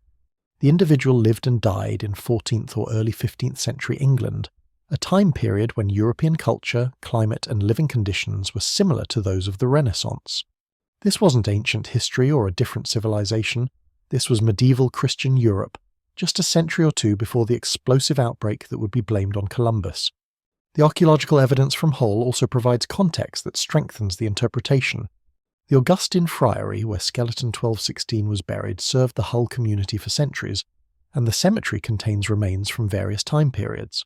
The presence of syphilitic remains in this cemetery suggests that the disease was present in the English population during the medieval period, affecting at least some individuals badly enough to leave permanent marks on their bones. This individual wasn't an isolated case of some exotic foreign disease. They were a member of the Hull community who contracted and suffered from a disease that was apparently present in that community. The implications for understanding the 1495 outbreak become much more interesting once we accept the pre-Columbian evidence. If syphilis was already in Europe before Columbus, why did it suddenly explode across the continent after 1495? What changed to transform an apparently sporadic or localized disease into a continental epidemic? The answer lies not in the arrival of a new pathogen, but in the changing conditions of late medieval Europe that created perfect circumstances for disease spread. Let's consider what was happening in Europe during the 15th century. Urban populations were growing rapidly, with cities becoming larger and more densely populated than at any time since the Roman Empire. Trade networks were expanding, connecting distant regions and facilitating the movement of people and goods across the continent. Military conflicts were becoming larger in scale, involving multinational forces that brought together soldiers from diverse regions. Sexual commerce was increasingly commercialized and concentrated in urban centers, and medical care remained ineffective, meaning that once someone was infected, they remained infectious for extended periods, potentially spreading the disease to multiple partners. These conditions created a perfect storm for epidemic spread. A disease that had previously existed in localized pockets spreading slowly through limited contact networks suddenly had access to vastly expanded transmission opportunities. Charles VIII's army at Naples was the match that lit the fuse, but the gunpowder had been accumulating for decades or centuries. The army brought together thousands of men from different regions, concentrated them in an urban center with extensive sexual commerce, and then dispersed them back across the continent.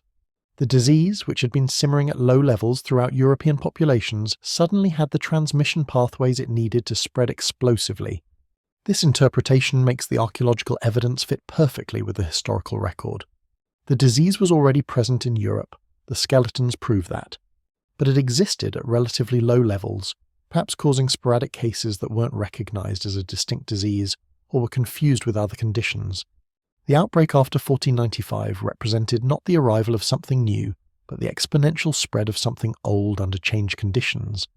The Columbian theory seemed to explain the sudden appearance of a devastating epidemic, but it was explaining the wrong thing.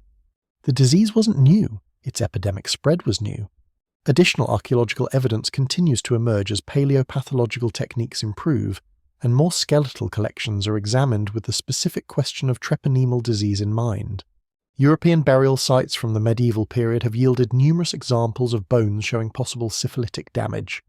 Each new case adds weight to the pre-Columbian hypothesis and makes the Columbian theory more difficult to sustain.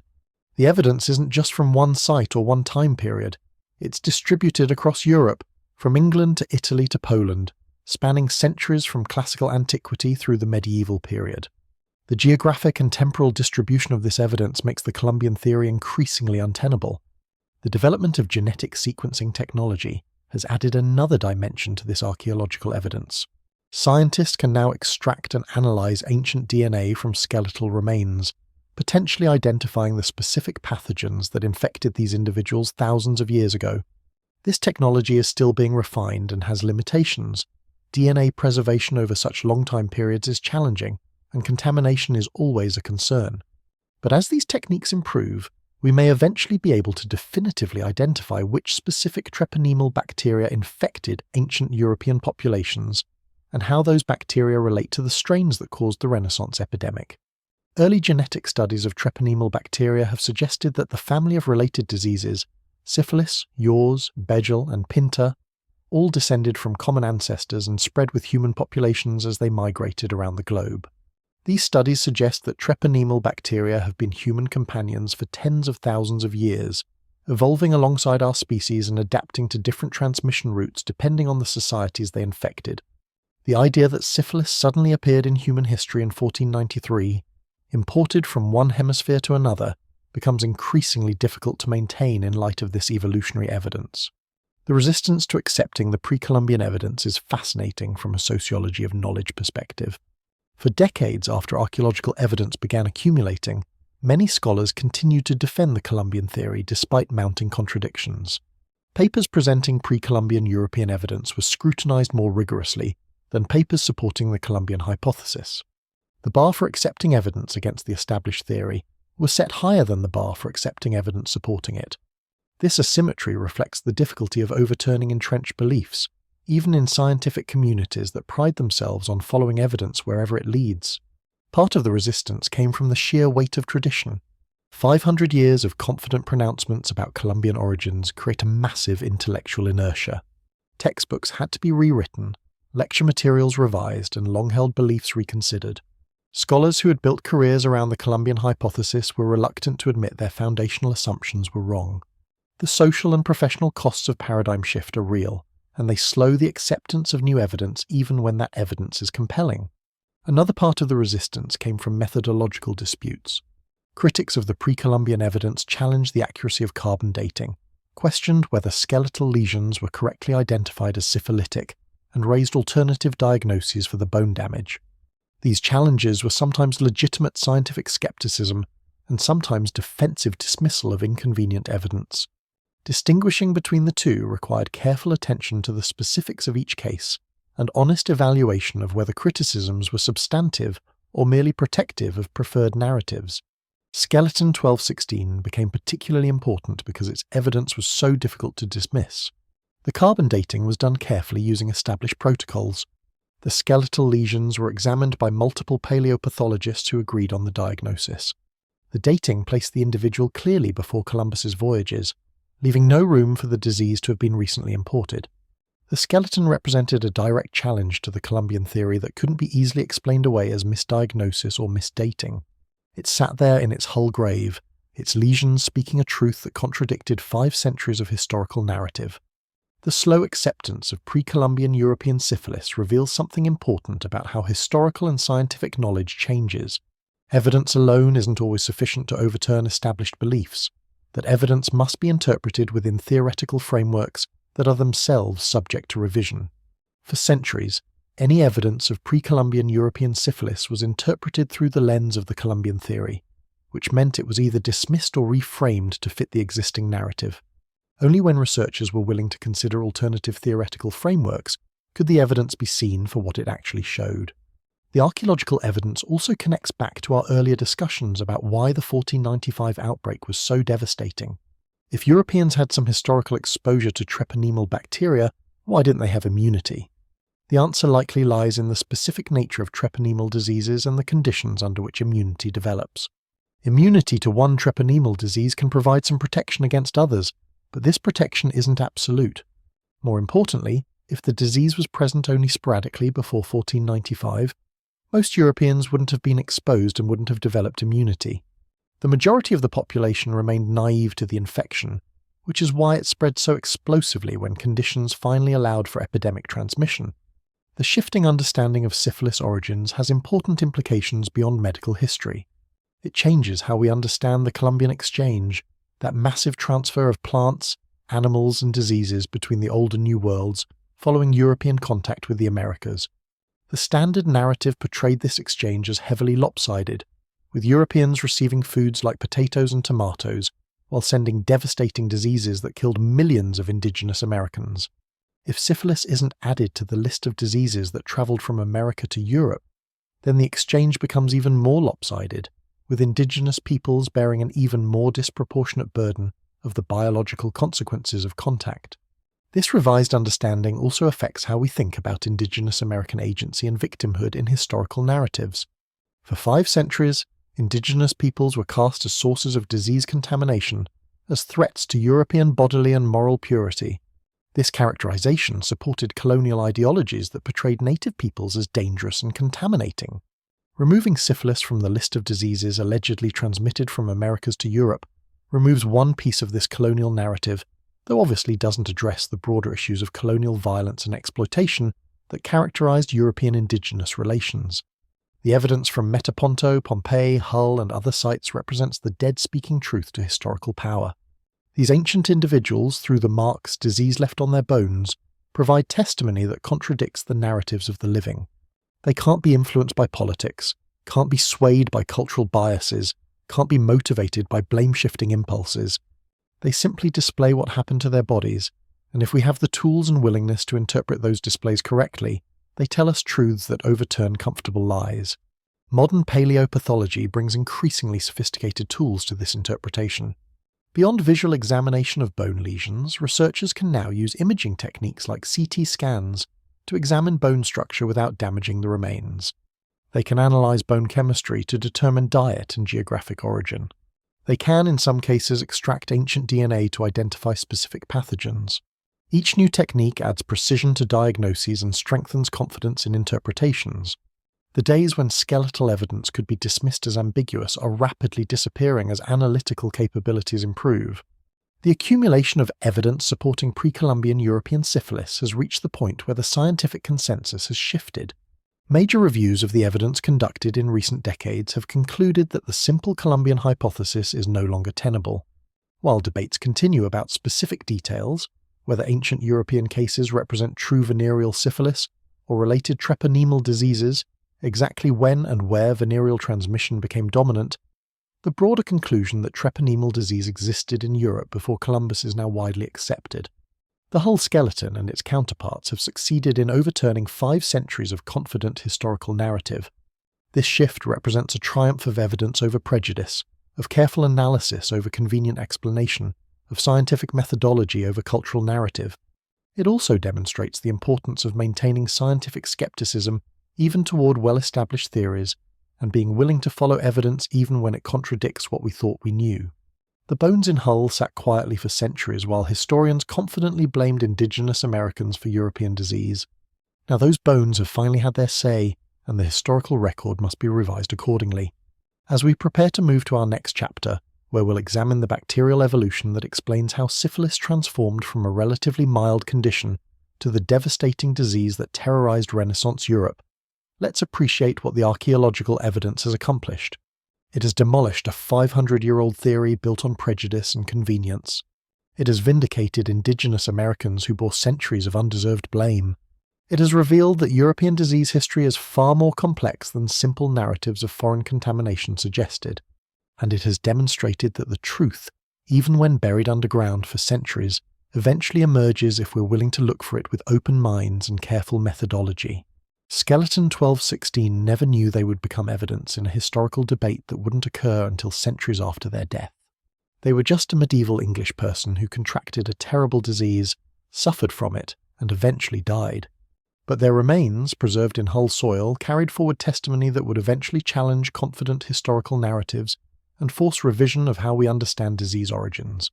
There's something profound about that, about how the dead can bear witness to truths that the living obscure or forget, about how physical evidence can outlast cultural narratives, about how eventually, if we're patient and rigorous enough, truth emerges from beneath layers of convenient lies. The journey from confident Columbian hypothesis to complex pre-Columbian reality took 5 centuries, but it's a journey that teaches us something important about knowledge and humility. The Renaissance physicians who confidently blamed America were working with limited evidence and strong cultural biases. They weren't stupid. They were products of their time, constructing explanations that fit their worldviews and served their psychological needs. Modern scholars with access to archaeological evidence and genetic analysis can see the errors in those explanations, but that vision comes from standing on centuries of methodological development and having access to tools that Renaissance scholars couldn't imagine. The question becomes, what confident beliefs do we hold today that future generations, equipped with better tools and different perspectives, will recognize as similarly flawed? The history of syphilis origin theories should make us humble about our own certainties and open to revising our beliefs when evidence demands it. The bones don't lie, but we have to be willing to hear what they're saying, even when their message contradicts what we thought we knew. And now those bones have spoken clearly enough that the message can't be ignored. Pre-Columbian European syphilis is no longer a fringe theory, it's the scientific consensus. The Columbian hypothesis, so confidently held for 5 centuries, has been relegated to historical curiosity, an example of how cultural needs can shape scientific conclusions and how evidence eventually overcomes narrative.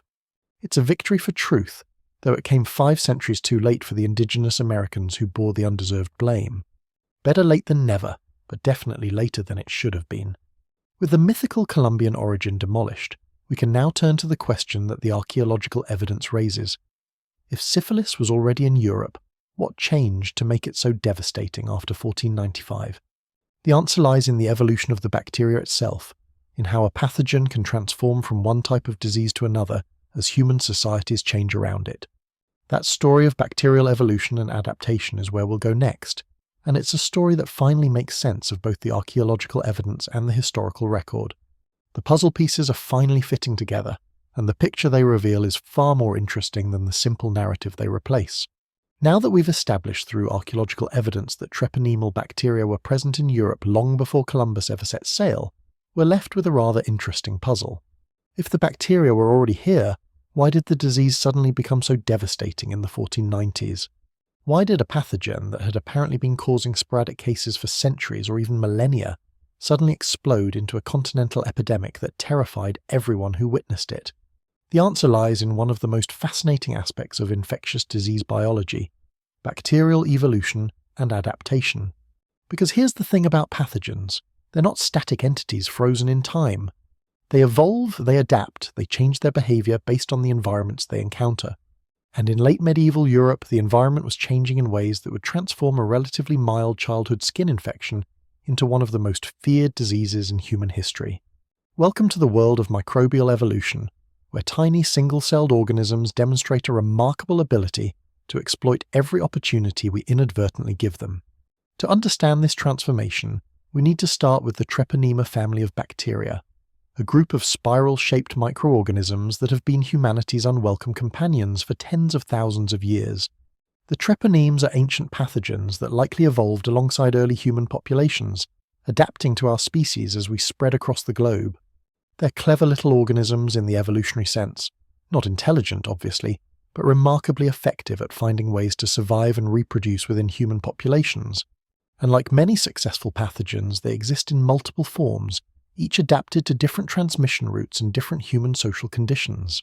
The treponeme family includes 4 main disease-causing species that affect humans: Treponema pallidum subspecies pallidum, which causes venereal syphilis; Treponema pallidum subspecies pertinue, which causes yaws, Treponema pallidum subspecies endemicum, which causes beigel, and Treponema caritium, which causes pinta. These bacteria are so closely related genetically that scientists sometimes have difficulty distinguishing between them using DNA analysis alone. They're essentially the same organism with different lifestyle preferences, like cousins who grew up in different environments and developed different habits. The key difference between them isn't really in their genetic makeup, it's in how they spread between human hosts.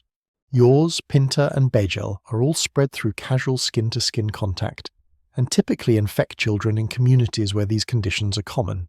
In tropical climates with minimal clothing and frequent skin contact, yaws spreads easily through direct touch between infected and uninfected skin. Children playing together, sharing sleeping spaces, engaging in normal physical contact, all of these activities provide transmission opportunities. The disease typically manifests as skin lesions that are unsightly but rarely life-threatening. An infection during childhood actually provides some immunity that persists into adulthood. These are endemic diseases, meaning they establish themselves in populations and maintain steady presence rather than causing dramatic epidemics. Venereal syphilis, on the other hand, requires sexual contact for transmission. The bacteria can't survive long outside the human body and need the specific conditions of mucous membrane contact to successfully infect new hosts. This transmission requirement means that syphilis spread depends on sexual behavior patterns in ways that the other treponemal diseases don't. And here's where the evolutionary puzzle becomes really interesting. How did bacteria that were spreading through casual childhood contact in tropical climates transform into bacteria that required sexual contact for transmission? The answer lies in changing human social and environmental conditions, and it's a story that demonstrates how pathogens evolve in response to the ecological niches available to them. In tropical climates where people wore minimal clothing and children had frequent skin contact, casual transmission of treponemal bacteria worked perfectly well. The bacteria could spread easily from person to person, infecting new hosts regularly enough to maintain their population. There was no evolutionary pressure to change transmission routes because the existing route was working just fine. But what happens when human societies change? What happens when people start wearing more clothing, covering their skin, reducing casual contact opportunities? What happens when populations move into cooler climates where heavy clothing becomes necessary for survival? What happens when social structures change in ways that reduce the opportunities for casual skin transmission? In these scenarios, the bacteria face an evolutionary challenge: adapt to new transmission routes or die out. This is where sexual transmission becomes an attractive option, evolutionarily speaking.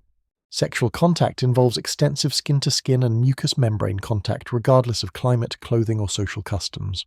Even in cold climates where people are heavily clothed, even in societies where casual physical contact is limited, sexual activity still happens. For a bacterium facing declining opportunities for casual transmission, evolving to exploit sexual contact opens up a transmission route that is essentially climate and culture-proof. Humans are going to have sex regardless of what they're wearing or what the temperature is outside, and that makes sexual transmission a remarkably reliable strategy for pathogen survival. The evolutionary transition from casual to venereal transmission probably didn't happen overnight. More likely, it was a gradual process where bacterial strains that could exploit sexual transmission routes gained advantages over strains that couldn't. In populations where casual transmission was becoming less common due to changing social conditions, bacteria that could infect through sexual contact had higher reproductive success than those that couldn't. Over generations of bacterial reproduction, and bacteria reproduce rapidly, with new generations appearing every few hours under favourable conditions, the sexually transmitted strains would come to dominate. This is natural selection in action, with the pathogen adapting to exploit the ecological niche created by changing human societies. Port cities and urban centres played a crucial role in this evolutionary transition, and understanding why requires us to think about what makes these environments special from a pathogen's perspective. Port cities in the medieval and early modern period were melting pots where people from different regions, climates, and cultures converged. Sailors arrived from tropical regions carrying tropical diseases. Merchants came from cooler climates with their own pathogen populations. Travellers, pilgrims, soldiers, and migrants all passed through these hubs of human movement. For a pathogen, a port city was like a singles bar, full of potential new hosts and full of opportunities for mixing between different strain populations. These urban environments also featured something else that was crucial for the evolution of venereal syphilis: commercialized sex industries. Port cities had extensive brothel districts serving the thousands of sailors, merchants, and travelers who passed through. These sex workers had multiple partners daily, creating transmission chains that moved infections rapidly through the population. For a bacterium evolving to exploit sexual transmission, this environment was paradise. Each sex worker represented a hub in the transmission network, potentially exposing the bacteria to dozens of new hosts. The bacteria that were most successful at sexually transmitted infection would spread most efficiently through these networks, gaining evolutionary advantage. The urbanization of Europe during the medieval period created ideal conditions for this evolutionary transition. Cities grew larger and more densely populated.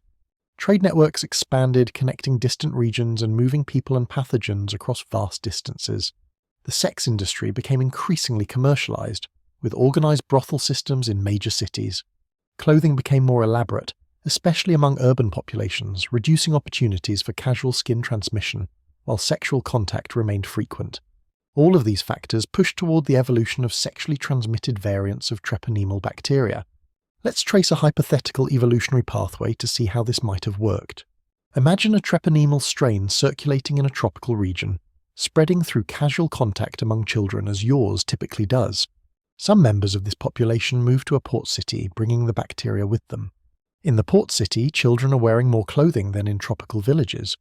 Casual transmission becomes less efficient, but some infected individuals engage in sexual activity, and occasionally the bacteria manages to transmit through this route.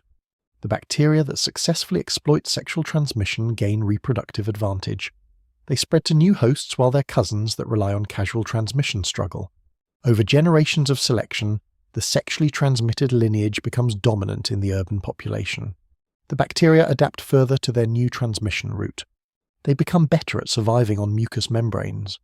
They evolve to cause genital lesions that facilitate sexual transmission. They develop the ability to persist in the body for extended periods, allowing infected individuals to remain infectious even during the latent stages of disease. Each adaptation makes the bacteria more successful as venereal pathogens and less successful as casual contact pathogens. The evolutionary divergence deepens until you have a new disease with new characteristics, even though the underlying organism is still recognizable as a treponeme. This evolutionary process explains several puzzling aspects of the 1495 outbreak that the Columbian theory couldn't adequately address. First, it explains why the disease seemed more virulent than later syphilis would become. When a pathogen first adapts to a new transmission route or new host population, it often hasn't yet optimized its relationship with that host. The bacteria that caused the Renaissance epidemic may have been recently evolved variants that hadn't yet moderated their virulence. Over time, as the bacteria and host population co-evolved, the disease may have become somewhat less severe, which matches historical observations that syphilis seemed to moderate in virulence over the centuries following the initial outbreak. Second, the evolutionary hypothesis explains why the disease was so widespread in Europe before 1495 without causing epidemic conditions. The bacteria were present, but they existed primarily in their non-venereal forms, spreading through casual contact in some populations. The venereal variants may have existed in limited numbers, causing sporadic cases that weren't recognized as a distinct disease. The 1495 outbreak represented the moment when venereal variants finally had enough transmission opportunities to spread explosively, not the arrival of something entirely new. Third, this hypothesis explains the geographic distribution of different treponemal diseases. Yours is found in tropical regions where casual transmission remains viable. Bale is found in arid regions with similar casual transmission patterns. Pinta is found in isolated tropical populations. Venereal syphilis became dominant in temperate urban populations where casual transmission was difficult, but sexual transmission networks were well developed. The distribution reflects the adaptation of the same underlying organism to different human ecological conditions. The role of civilization complexity in driving this evolutionary transition is particularly fascinating. As human societies became more complex, more urbanized, and more interconnected, they inadvertently created ideal conditions for the evolution of sexually transmitted pathogens. The very progress that European societies were so proud of, their cities, their trade networks, their clothing, their social sophistication, were precisely the factors that selected for more virulent sexually transmitted disease variants. Civilization itself was the evolutionary pressure that transformed a childhood skin condition into a deadly adult disease. There's a certain irony in that, though I doubt Renaissance Europeans appreciated it while they were suffering from collapsed noses and mercury treatments. The port cities of the Mediterranean were probably key locations where this evolution occurred. Places like Venice, Genoa, Barcelona, and Naples were nodes in the trade networks connecting Europe to Africa, Asia, and eventually the Americas. These cities had diverse populations, extensive commercial sex industries, and high volumes of human traffic. They were exactly the kind of environments where sexually transmitted variants would have competitive advantages. It's probably not coincidental that the 1495 outbreak began in Naples, a major Mediterranean port. The city may have been a hotspot where virulent sexually transmitted strains had been evolving, waiting for the opportunity to spread more widely.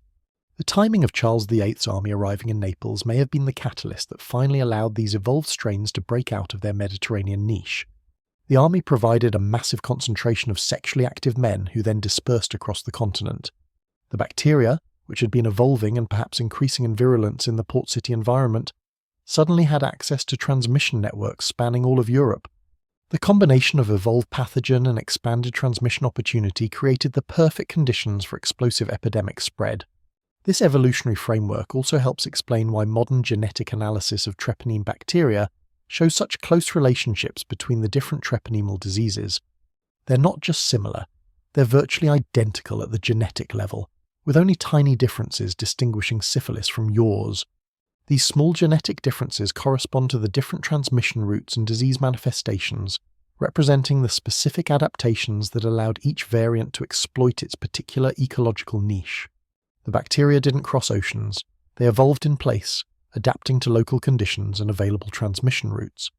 The evolutionary hypothesis has gained support from detailed genetic studies of treponeme phylogeny. When scientists construct family trees of these bacteria based on their genetic sequences, they find that all the treponemal diseases share common ancestors and have diverged relatively recently in evolutionary terms. The pattern suggests that as human populations spread across the globe and developed different social structures, the bacteria evolved alongside them, each strain adapting to local conditions. Venereal syphilis represents one branch of this evolutionary tree, adapted to the specific conditions of urbanized, clothed societies with commercial sex networks. Understanding this evolutionary process has important implications for how we think about disease emergence and pathogene evolution more generally. It shows us that diseases don't appear out of nowhere. They evolve from existing pathogens that adapt to new conditions.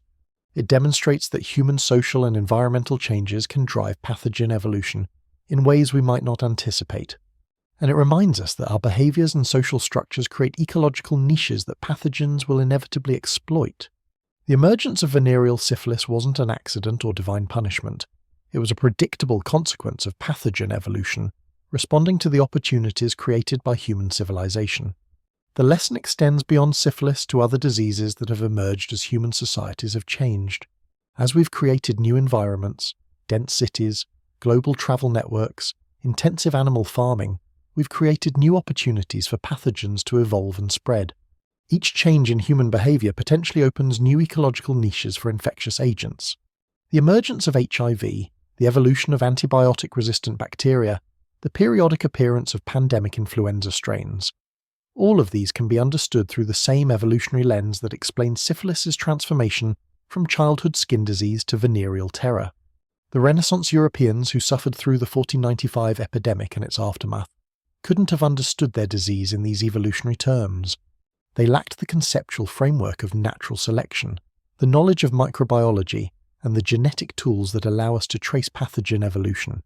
Their explanations, divine punishment, Columbian importation, humoral imbalance, were attempts to make sense of their experience using available concepts. Those explanations were wrong, but they were the best attempts possible given the knowledge of the time. Modern understanding allows us to see the disease in a completely different light. Syphilis wasn't punishment for sin or contamination from savage lands. It was the predictable result of a bacterium doing what bacteria do, evolving to exploit available transmission routes. The pathogen wasn't evil or divine. It was just following evolutionary logic, spreading genes that allowed successful reproduction. The humans who suffered from it weren't morally deficient. They were hosts providing ecological opportunities that the bacteria exploited. The suffering was real and terrible, but its ultimate cause was biological, not moral or supernatural. This biological understanding doesn't diminish the historical suffering or make it less significant. People still died terrible deaths. Families were still destroyed. Social stigma still caused additional suffering beyond the disease itself. But understanding the true mechanism allows us to learn appropriate lessons. The lesson isn't about avoiding sin or blaming foreigners. The lesson is about understanding disease ecology, recognizing that our social structures influence pathogen evolution, and developing evidence-based interventions rather than moral panic. The transformation of treponema from casual contact pathogen to sexually transmitted disease probably took centuries, if not millennia. It happened gradually as bacteria adapted to changing human conditions. The process was invisible to the humans experiencing it.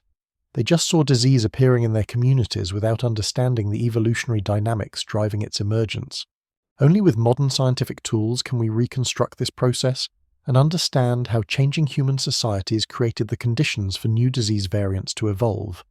The port cities that facilitated this evolution were proud of their commercial success and cultural sophistication. Venice considered itself the jewel of the Mediterranean. Genoa celebrated its maritime prowess. Naples gloried in its cultural achievements.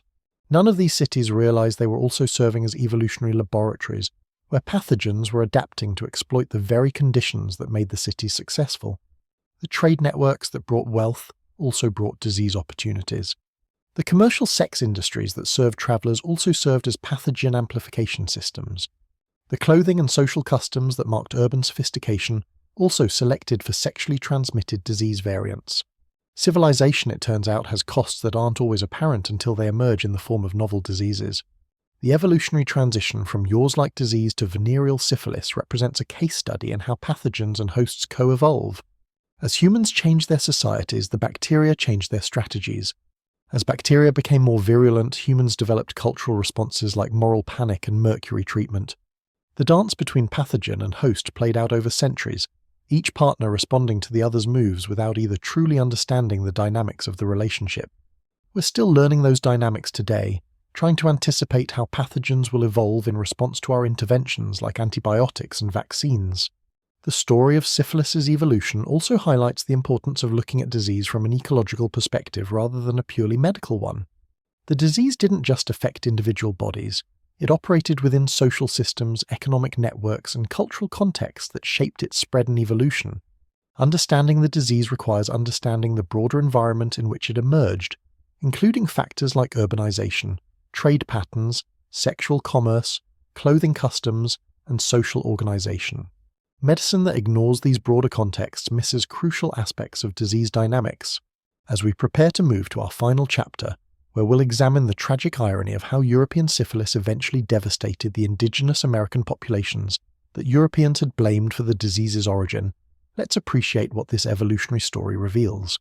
A bacterium that probably started as a tropical childhood skin infection transformed into a devastating sexually transmitted disease because of changes in human society. Port cities, urbanization, clothing customs, and commercial sex industries created selective pressures that favored sexually transmitted variants. The 1495 outbreak represented the moment when these evolved variants finally had the transmission opportunities to spread explosively. The disease wasn't imported from America, it evolved in Europe in response to European conditions. This understanding vindicates the archaeological evidence while explaining the historical record. The bones showing pre-Columbian European syphilis make sense if the bacteria were already present but in different forms. The explosive outbreak after 1495 makes sense if recently evolved virulent strains finally gained access to continental transmission networks. The severity of the initial outbreak makes sense if the pathogen hadn't yet moderated its virulence through co-evolution with the host population. All the puzzle pieces fit together once we understand the evolutionary dynamics at play. The bacteria that terrorized Renaissance Europe were essentially European bacteria, evolved in European cities to exploit European social conditions. They weren't foreign invaders from distant lands, they were domestic adaptations to local circumstances. The disease belonged to Europe in ways that Renaissance Europeans were never willing to acknowledge. Blaming the Americas was easier than recognizing that their own civilization had created the conditions for the disease's emergence. But the bacteria knew the truth, even if the humans didn't, and the bones in Hull, Metaponto, and Pompeii bear witness to that truth across the centuries. The evolutionary story of syphilis is ultimately a story about the consequences of human choices and social structures, even when those consequences are unintended and unforeseen. The European societies that built great cities, expanded trade networks, and developed sophisticated social systems were also inadvertently creating conditions that selected for devastating diseases. They couldn't have known this at the time. The understanding required to see these connections wouldn't develop for centuries. But we can see it now, and that visibility comes with responsibility to learn from the past as we shape environments that will select for future pathogens. The Treponema bacteria continue their evolutionary journey today. Modern strains of syphilis differ slightly from Renaissance strains, having continued to evolve in response to human interventions like antibiotic treatment. The bacteria develop resistance to treatments, adapt to changing sexual behavior patterns, and exploit new transmission opportunities. The evolutionary dance continues, even though we now understand the steps better than our Renaissance ancestors did. Our advantage is knowledge. We understand natural selection. We can sequence bacterial genomes. We can track disease evolution in real time. Whether we use that knowledge wisely to prevent future disease emergence remains to be seen. The transformation from childhood skin disease to venereal terror took centuries of gradual evolution, invisible to the humans who created the selective conditions. The suffering it caused was immense, spanning generations and continents. But understanding its true origins, not in distant lands or divine punishment, but in the mundane processes of bacterial adaptation to changing human environments, allows us to learn appropriate lessons. Diseases evolve in response to opportunities we provide. Our social structures shape pathogen ecology. And pathogens, given enough time and selective pressure, will find ways to exploit whatever transmission routes are available. The Treponema bacteria were just doing what evolution equipped them to do. The tragedy is that human societies created perfect conditions for them to do it so devastatingly well. And so we arrive at the final chapter of our journey through the dark history of syphilis, a chapter that contains perhaps the cruelest irony of this entire tragic saga.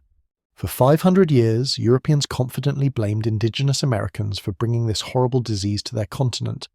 They constructed elaborate theories about Columbian transmission, wrote medical treatises about American origins, and used the supposed disease transfer as partial justification for colonial exploitation.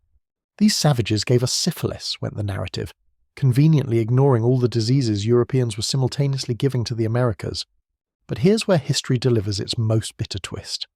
The disease that Europeans blamed on Native Americans would eventually devastate those same indigenous populations, not because it came from there, but because Europeans brought their evolved, virulent venereal form back to the Americas centuries after claiming it had originated there. The hunters became the hunted, the blamed became the victims, and the disease completed a circuit that Europeans never intended to create. If this were a novel, you'd accuse the author of being heavy-handed with the irony. But history doesn't care about literary subtlety. It just unfolds with all the tragic coincidence that real events sometimes contain. To understand this tragic reversal, we need to first understand what happened to indigenous American populations in the centuries following European contact. The Columbian Exchange, that massive transfer of plants, animals, diseases, and ideas between the Old and New Worlds, was catastrophically one-sided when it came to infectious disease. Europeans brought smallpox, measles, typhus, influenza, bubonic plague, cholera, malaria, yellow fever, and numerous other diseases to the Americas. Indigenous populations, having been separated from Old World disease pools for thousands of years since their ancestors crossed the Bering Land Bridge, had no immunity to these pathogens. The result was demographic collapse on a scale that's difficult to comprehend. Estimates vary, but some historians believe that indigenous American populations declined by 90% or more in the first century following European contact. Entire civilizations were decimated. The mighty Aztec Empire fell not just to Spanish conquistadors, but to the smallpox that swept through Tenochtitlan. The Inca Empire similarly crumbled under the double assault of Spanish military force and European disease. North American indigenous populations, which may have numbered in the tens of millions before contact, were reduced to fractions of their former size. Whole communities died, sometimes before they ever saw a European face, as diseases spread ahead of the colonizers through indigenous trade networks. This demographic catastrophe had profound implications for indigenous disease resistance in general, and it would eventually come to include resistance to treponemal diseases. You see, indigenous American populations likely had their own treponemal diseases before European contact. Archaeological evidence suggests that yaws or similar treponemal conditions were present in pre-Columbian Americas, spread through the same casual contact mechanisms that characterize these diseases in tropical regions worldwide. Children in indigenous communities would contract these non-venereal treponemal infections, develop some immunity, and carry that partial protection into adulthood. It wasn't perfect immunity, but it provided some resistance to other treponemal infections, including sexually transmitted variants. But here's where the European diseases did their devastating work in ways that went beyond immediate mortality. When smallpox, measles, and other European diseases swept through indigenous communities, they didn't just kill people, they disrupted entire social systems. Communities that had existed for generations were destroyed. Knowledge systems were lost. Traditional practices were abandoned. Social structures collapsed. And in the chaos, the normal childhood exposure patterns that had maintained endemic treponemal infections were disrupted. Children who might have contracted yaws and developed protective immunity instead died from smallpox before they could be exposed to treponemal bacteria. Communities that had maintained endemic treponemal disease for generations suddenly lost that endemic presence as populations collapsed. This disruption meant that subsequent generations of indigenous Americans grew up without the childhood treponemal exposures that their ancestors had experienced. They had no immunity, no cross-protection, no biological defense against treponemal infections. When Europeans arrived with their evolved, virulent venereal syphilis, the disease that had been terrorizing Europe since the 1490s, these indigenous populations were as vulnerable to it as Europeans had been vulnerable to the other diseases they'd brought from the Old World. The irony is almost unbearable. The disease that Europeans blamed indigenous Americans for causing would devastate those populations precisely because European diseases had destroyed their natural immunity to it. The transmission of venereal syphilis to indigenous American populations occurred through the same mechanisms that had spread European diseases more generally: colonization, conquest, and the violent disruption of indigenous societies. Spanish, Portuguese, French, and English colonizers brought their diseases with them, including the sexually transmitted infections that were common in European populations. Sexual violence against indigenous women was endemic to colonial conquest, and this violence provided direct transmission routes for venereal diseases. Colonial labor systems that concentrated indigenous workers in mines, plantations, and urban areas created conditions similar to the European port cities where venereal transmission thrived. Wherever colonial power went, venereal disease followed. The impact on indigenous communities was devastating, though it's often overlooked in historical accounts that focus on more immediately fatal diseases like smallpox. Venereal syphilis in untreated populations follows the same terrible progression we discussed earlier: primary infection, secondary stage with its full-body assault, latent period, and for many the horrifying tertiary stage with bone destruction and neurological damage. Indigenous Americans facing this disease had no immunity, no effective treatments, and social systems that had been disrupted by decades or centuries of colonial assault. The disease spread through communities that were already reeling from demographic collapse, adding another layer of suffering to populations that had already endured incomprehensible losses.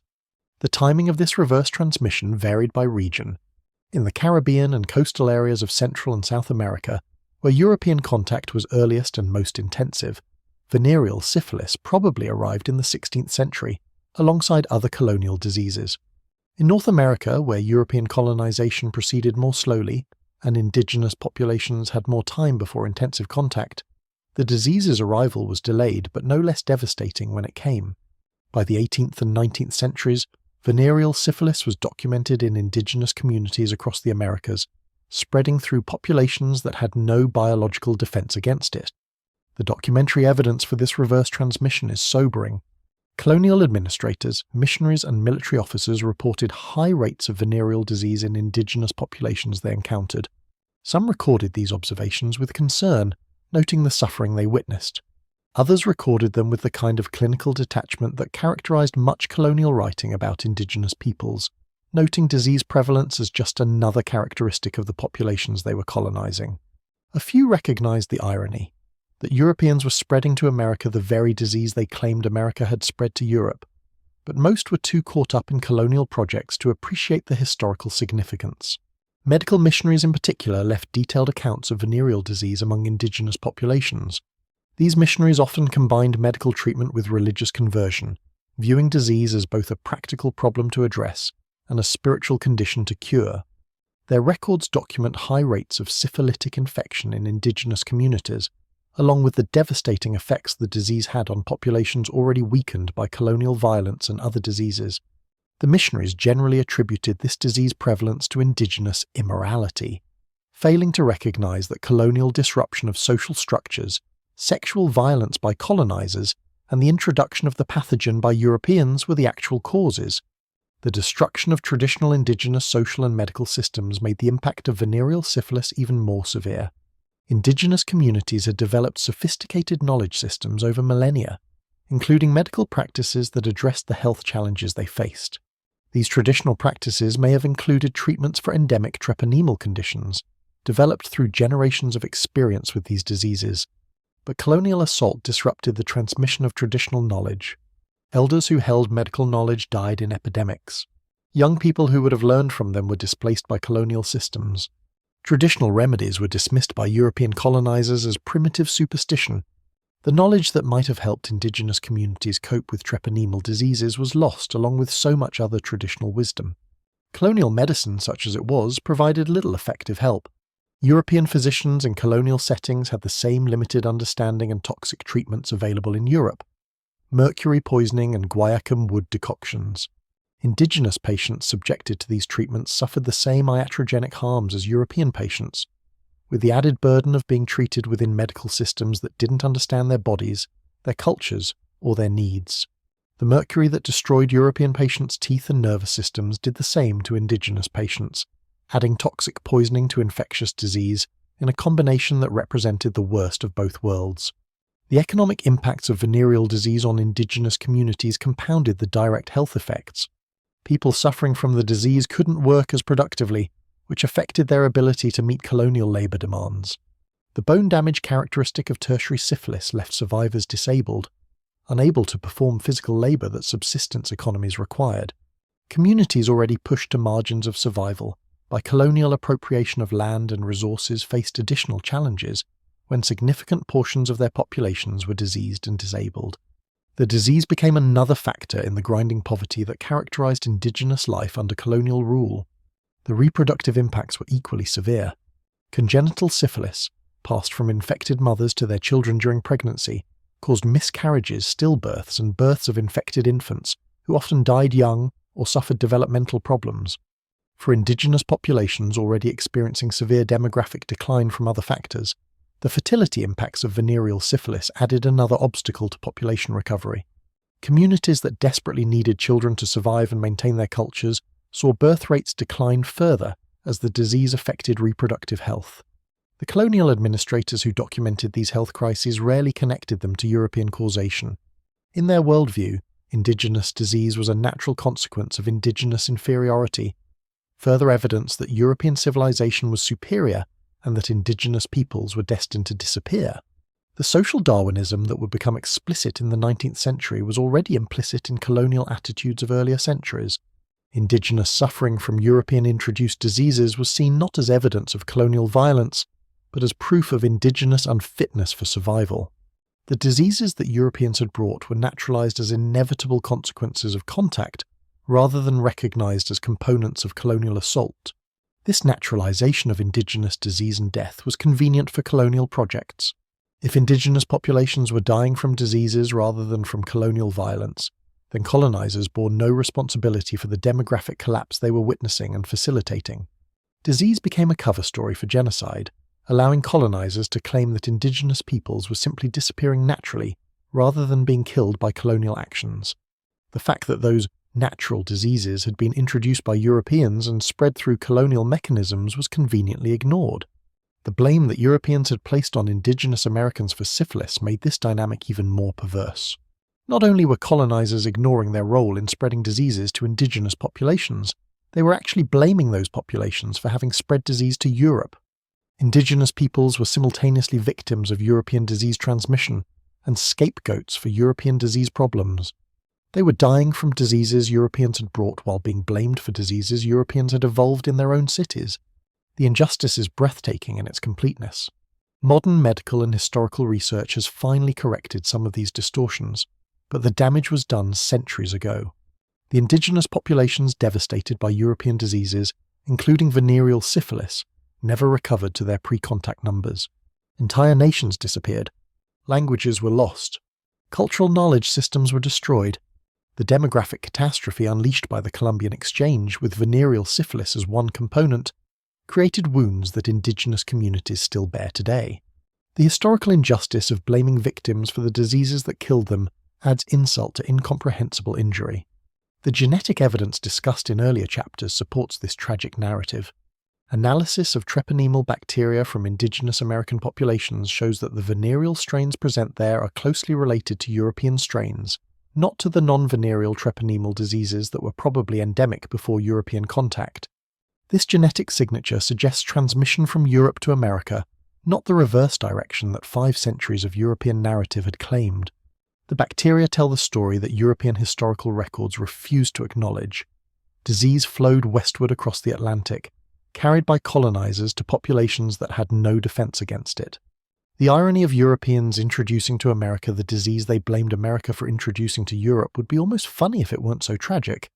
It's the kind of cosmic joke that makes you wonder about historical justice and karma.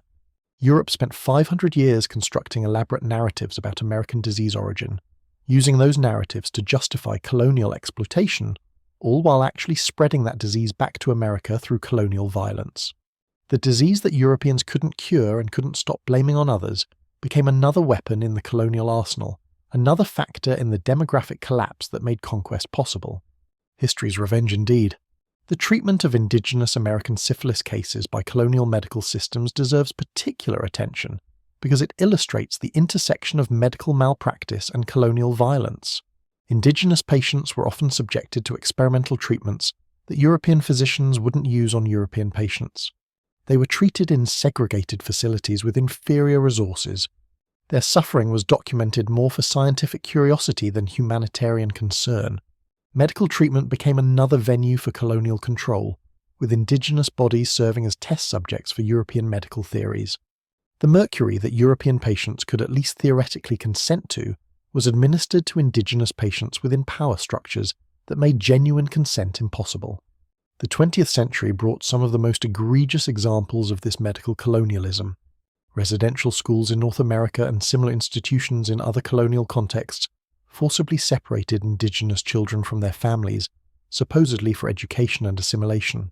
Disease was rampant in these institutions due to overcrowding, poor nutrition, and inadequate medical care. Venereal disease, including syphilis, spread through some of these institutions due to sexual abuse by staff members and the concentrated living conditions. Indigenous children were infected with European diseases in European-run institutions designed to destroy indigenous cultures. Yet even these cases were often blamed on indigenous cultural deficiencies, rather than institutional failures. The famous Tuskegee syphilis study in the United States, which ran from 1932 to 1972 and denied treatment to Black American men with syphilis to study disease progression, has a lesser-known counterpart in studies conducted on indigenous populations. Medical researchers studied syphilis in indigenous communities with similar ethical violations, observing disease progression without providing effective treatment even after penicillin became available. These studies treated indigenous bodies as medical specimens rather than as suffering humans deserving of care. The same disease that Europe had blamed on the Americas was being studied in indigenous populations using methods that violated basic principles of medical ethics. The introduction of penicillin in the mid-20th century finally provided an effective cure for syphilis, but its distribution was unequal along colonial lines. European and North American populations gained access to the antibiotic relatively quickly. Indigenous and other colonized populations often had to wait years or decades for effective treatment to become available to them.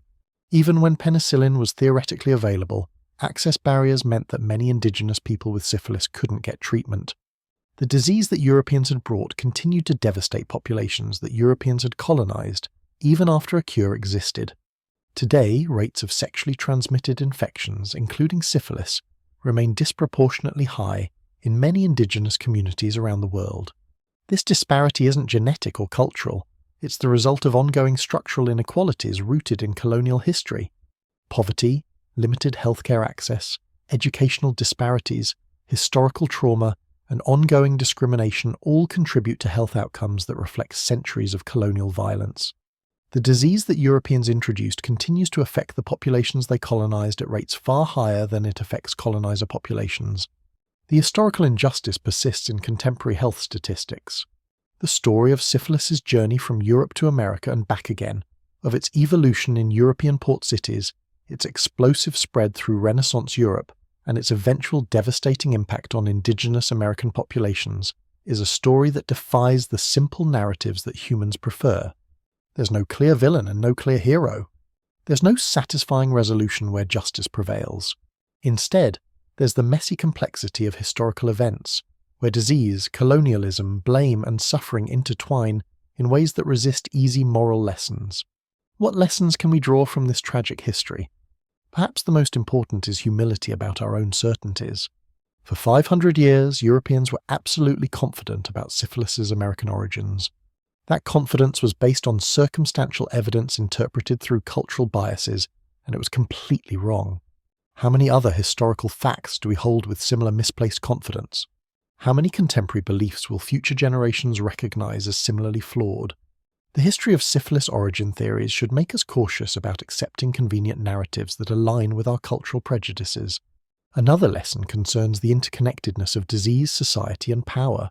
Syphilis wasn't just a medical problem, it was a social phenomenon shaped by military campaigns, urban development, commercial sex industries, colonial violence, and cultural narratives.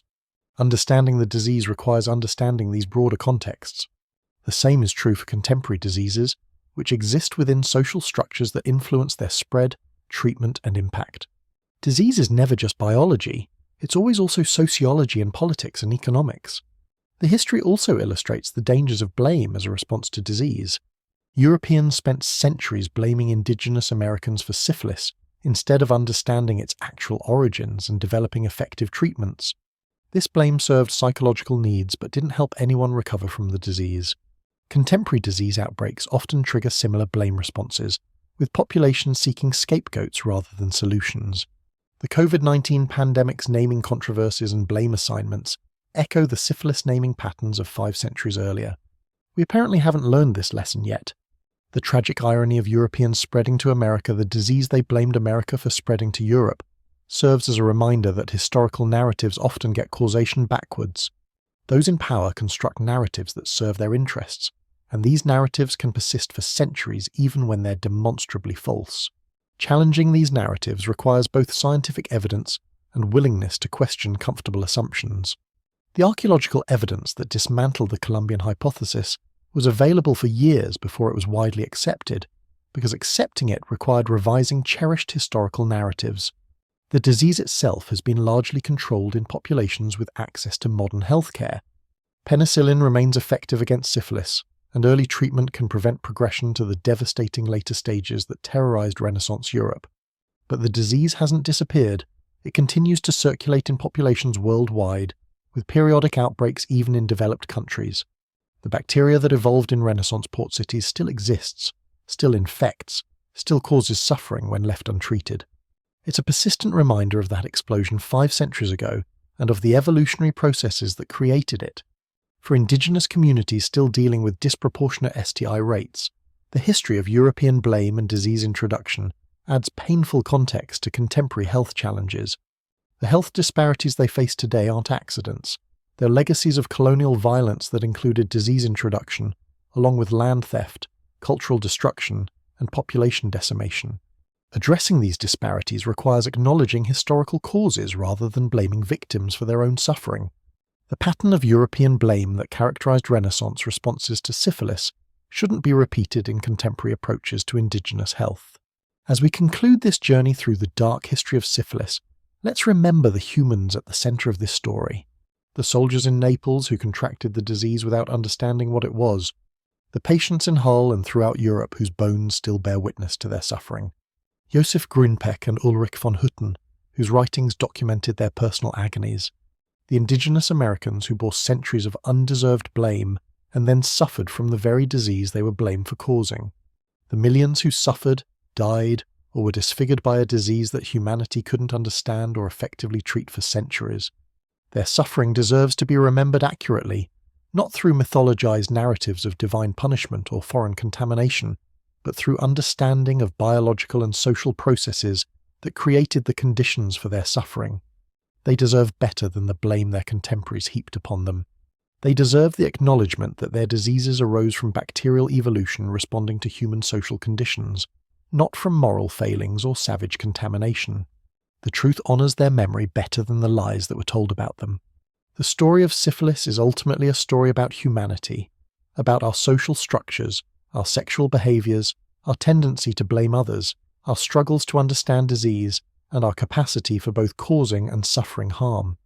The bacteria that evolved in Renaissance port cities exploited opportunities that human societies inadvertently created. The narratives that blamed indigenous Americans reflected human psychological needs more than biological realities. The treatments that poisoned patients reflected sincere desires to help combined with complete misunderstanding of disease mechanisms. Throughout this 5-century saga, humans have been both protagonists and antagonists, both victims and perpetrators, both truth-seekers and myth-makers. Modern science has finally given us accurate understanding of this disease, its bacterial cause, its evolutionary origins, its effective treatment. We know things about syphilis that Renaissance physicians could never have imagined, but that knowledge comes with responsibility to correct the historical record, to acknowledge the injustices that false narratives caused, and to apply our understanding humanely rather than judgmentally. The disease may be controllable now, but the lessons it teaches about blame, disease, and society remain relevant. And somewhere in Hull, skeleton 1216 rests peacefully, their bones having finally told the truth that living humans were unwilling to speak for 500 years. They never knew they would become evidence in a historical debate, never imagined their remains would help overturn centuries of confident false narrative. But their bones spoke truth when living humans spoke lies, and eventually that truth was heard. It's a reminder that evidence matters, that scientific inquiry can correct historical injustices, and that truth, however long it takes, eventually emerges from beneath comfortable lies. So as we close this chapter of medical and social history, let's carry forward the lessons it offers. Be humble about our certainties. Question convenient narratives that align too perfectly with our biases. Understand disease within its social and historical contexts. Resist the urge to blame when understanding is what's needed. And remember that the humans who suffered from this disease, whether in Renaissance Europe or colonial America, deserved compassion rather than judgment, treatment rather than blame, truth rather than convenient lies. The story of syphilis isn't over. The disease still exists, still infects, still requires medical attention. But our understanding of it has transformed from moral panic to biological comprehension, from blame to treatment, from myth to evidence. That transformation took 5 centuries, cost millions of lives, and required overturning deeply entrenched narratives. But it happened, and its happening offers hope that other false narratives can also be corrected, other injustices acknowledged, other truths finally heard. With that thought, night owls, it's time to let this history rest. You've travelled with me through centuries of disease, blame, suffering, and eventual truth. You've witnessed the worst of human responses to disease and the best of scientific inquiry. You've seen how myths are constructed and how evidence eventually dismantles them. It's heavy material, but important material, the kind of history that teaches us about ourselves as much as about the past. So as you drift off to sleep, let your mind settle from these weighty matters. Let the stories of Skeleton 1216, of Josef Grunpeck, of Naples and Hull and Metaponto settle into your memory as lessons about evidence, humility, and truth. Dream not of pustules and mercury chambers, but of how truth eventually prevails, how science corrects mythology, how understanding replaces blame. Good night, dear listeners, and sweet dreams. May your sleep be peaceful and your dreams be kind. Thank you for joining me on this journey through one of history's darkest medical chapters. Until next time, rest well, sleep deeply, and remember, the bones don't lie, even when the stories we tell about them do. Sweet dreams, night owls. Sweet dreams.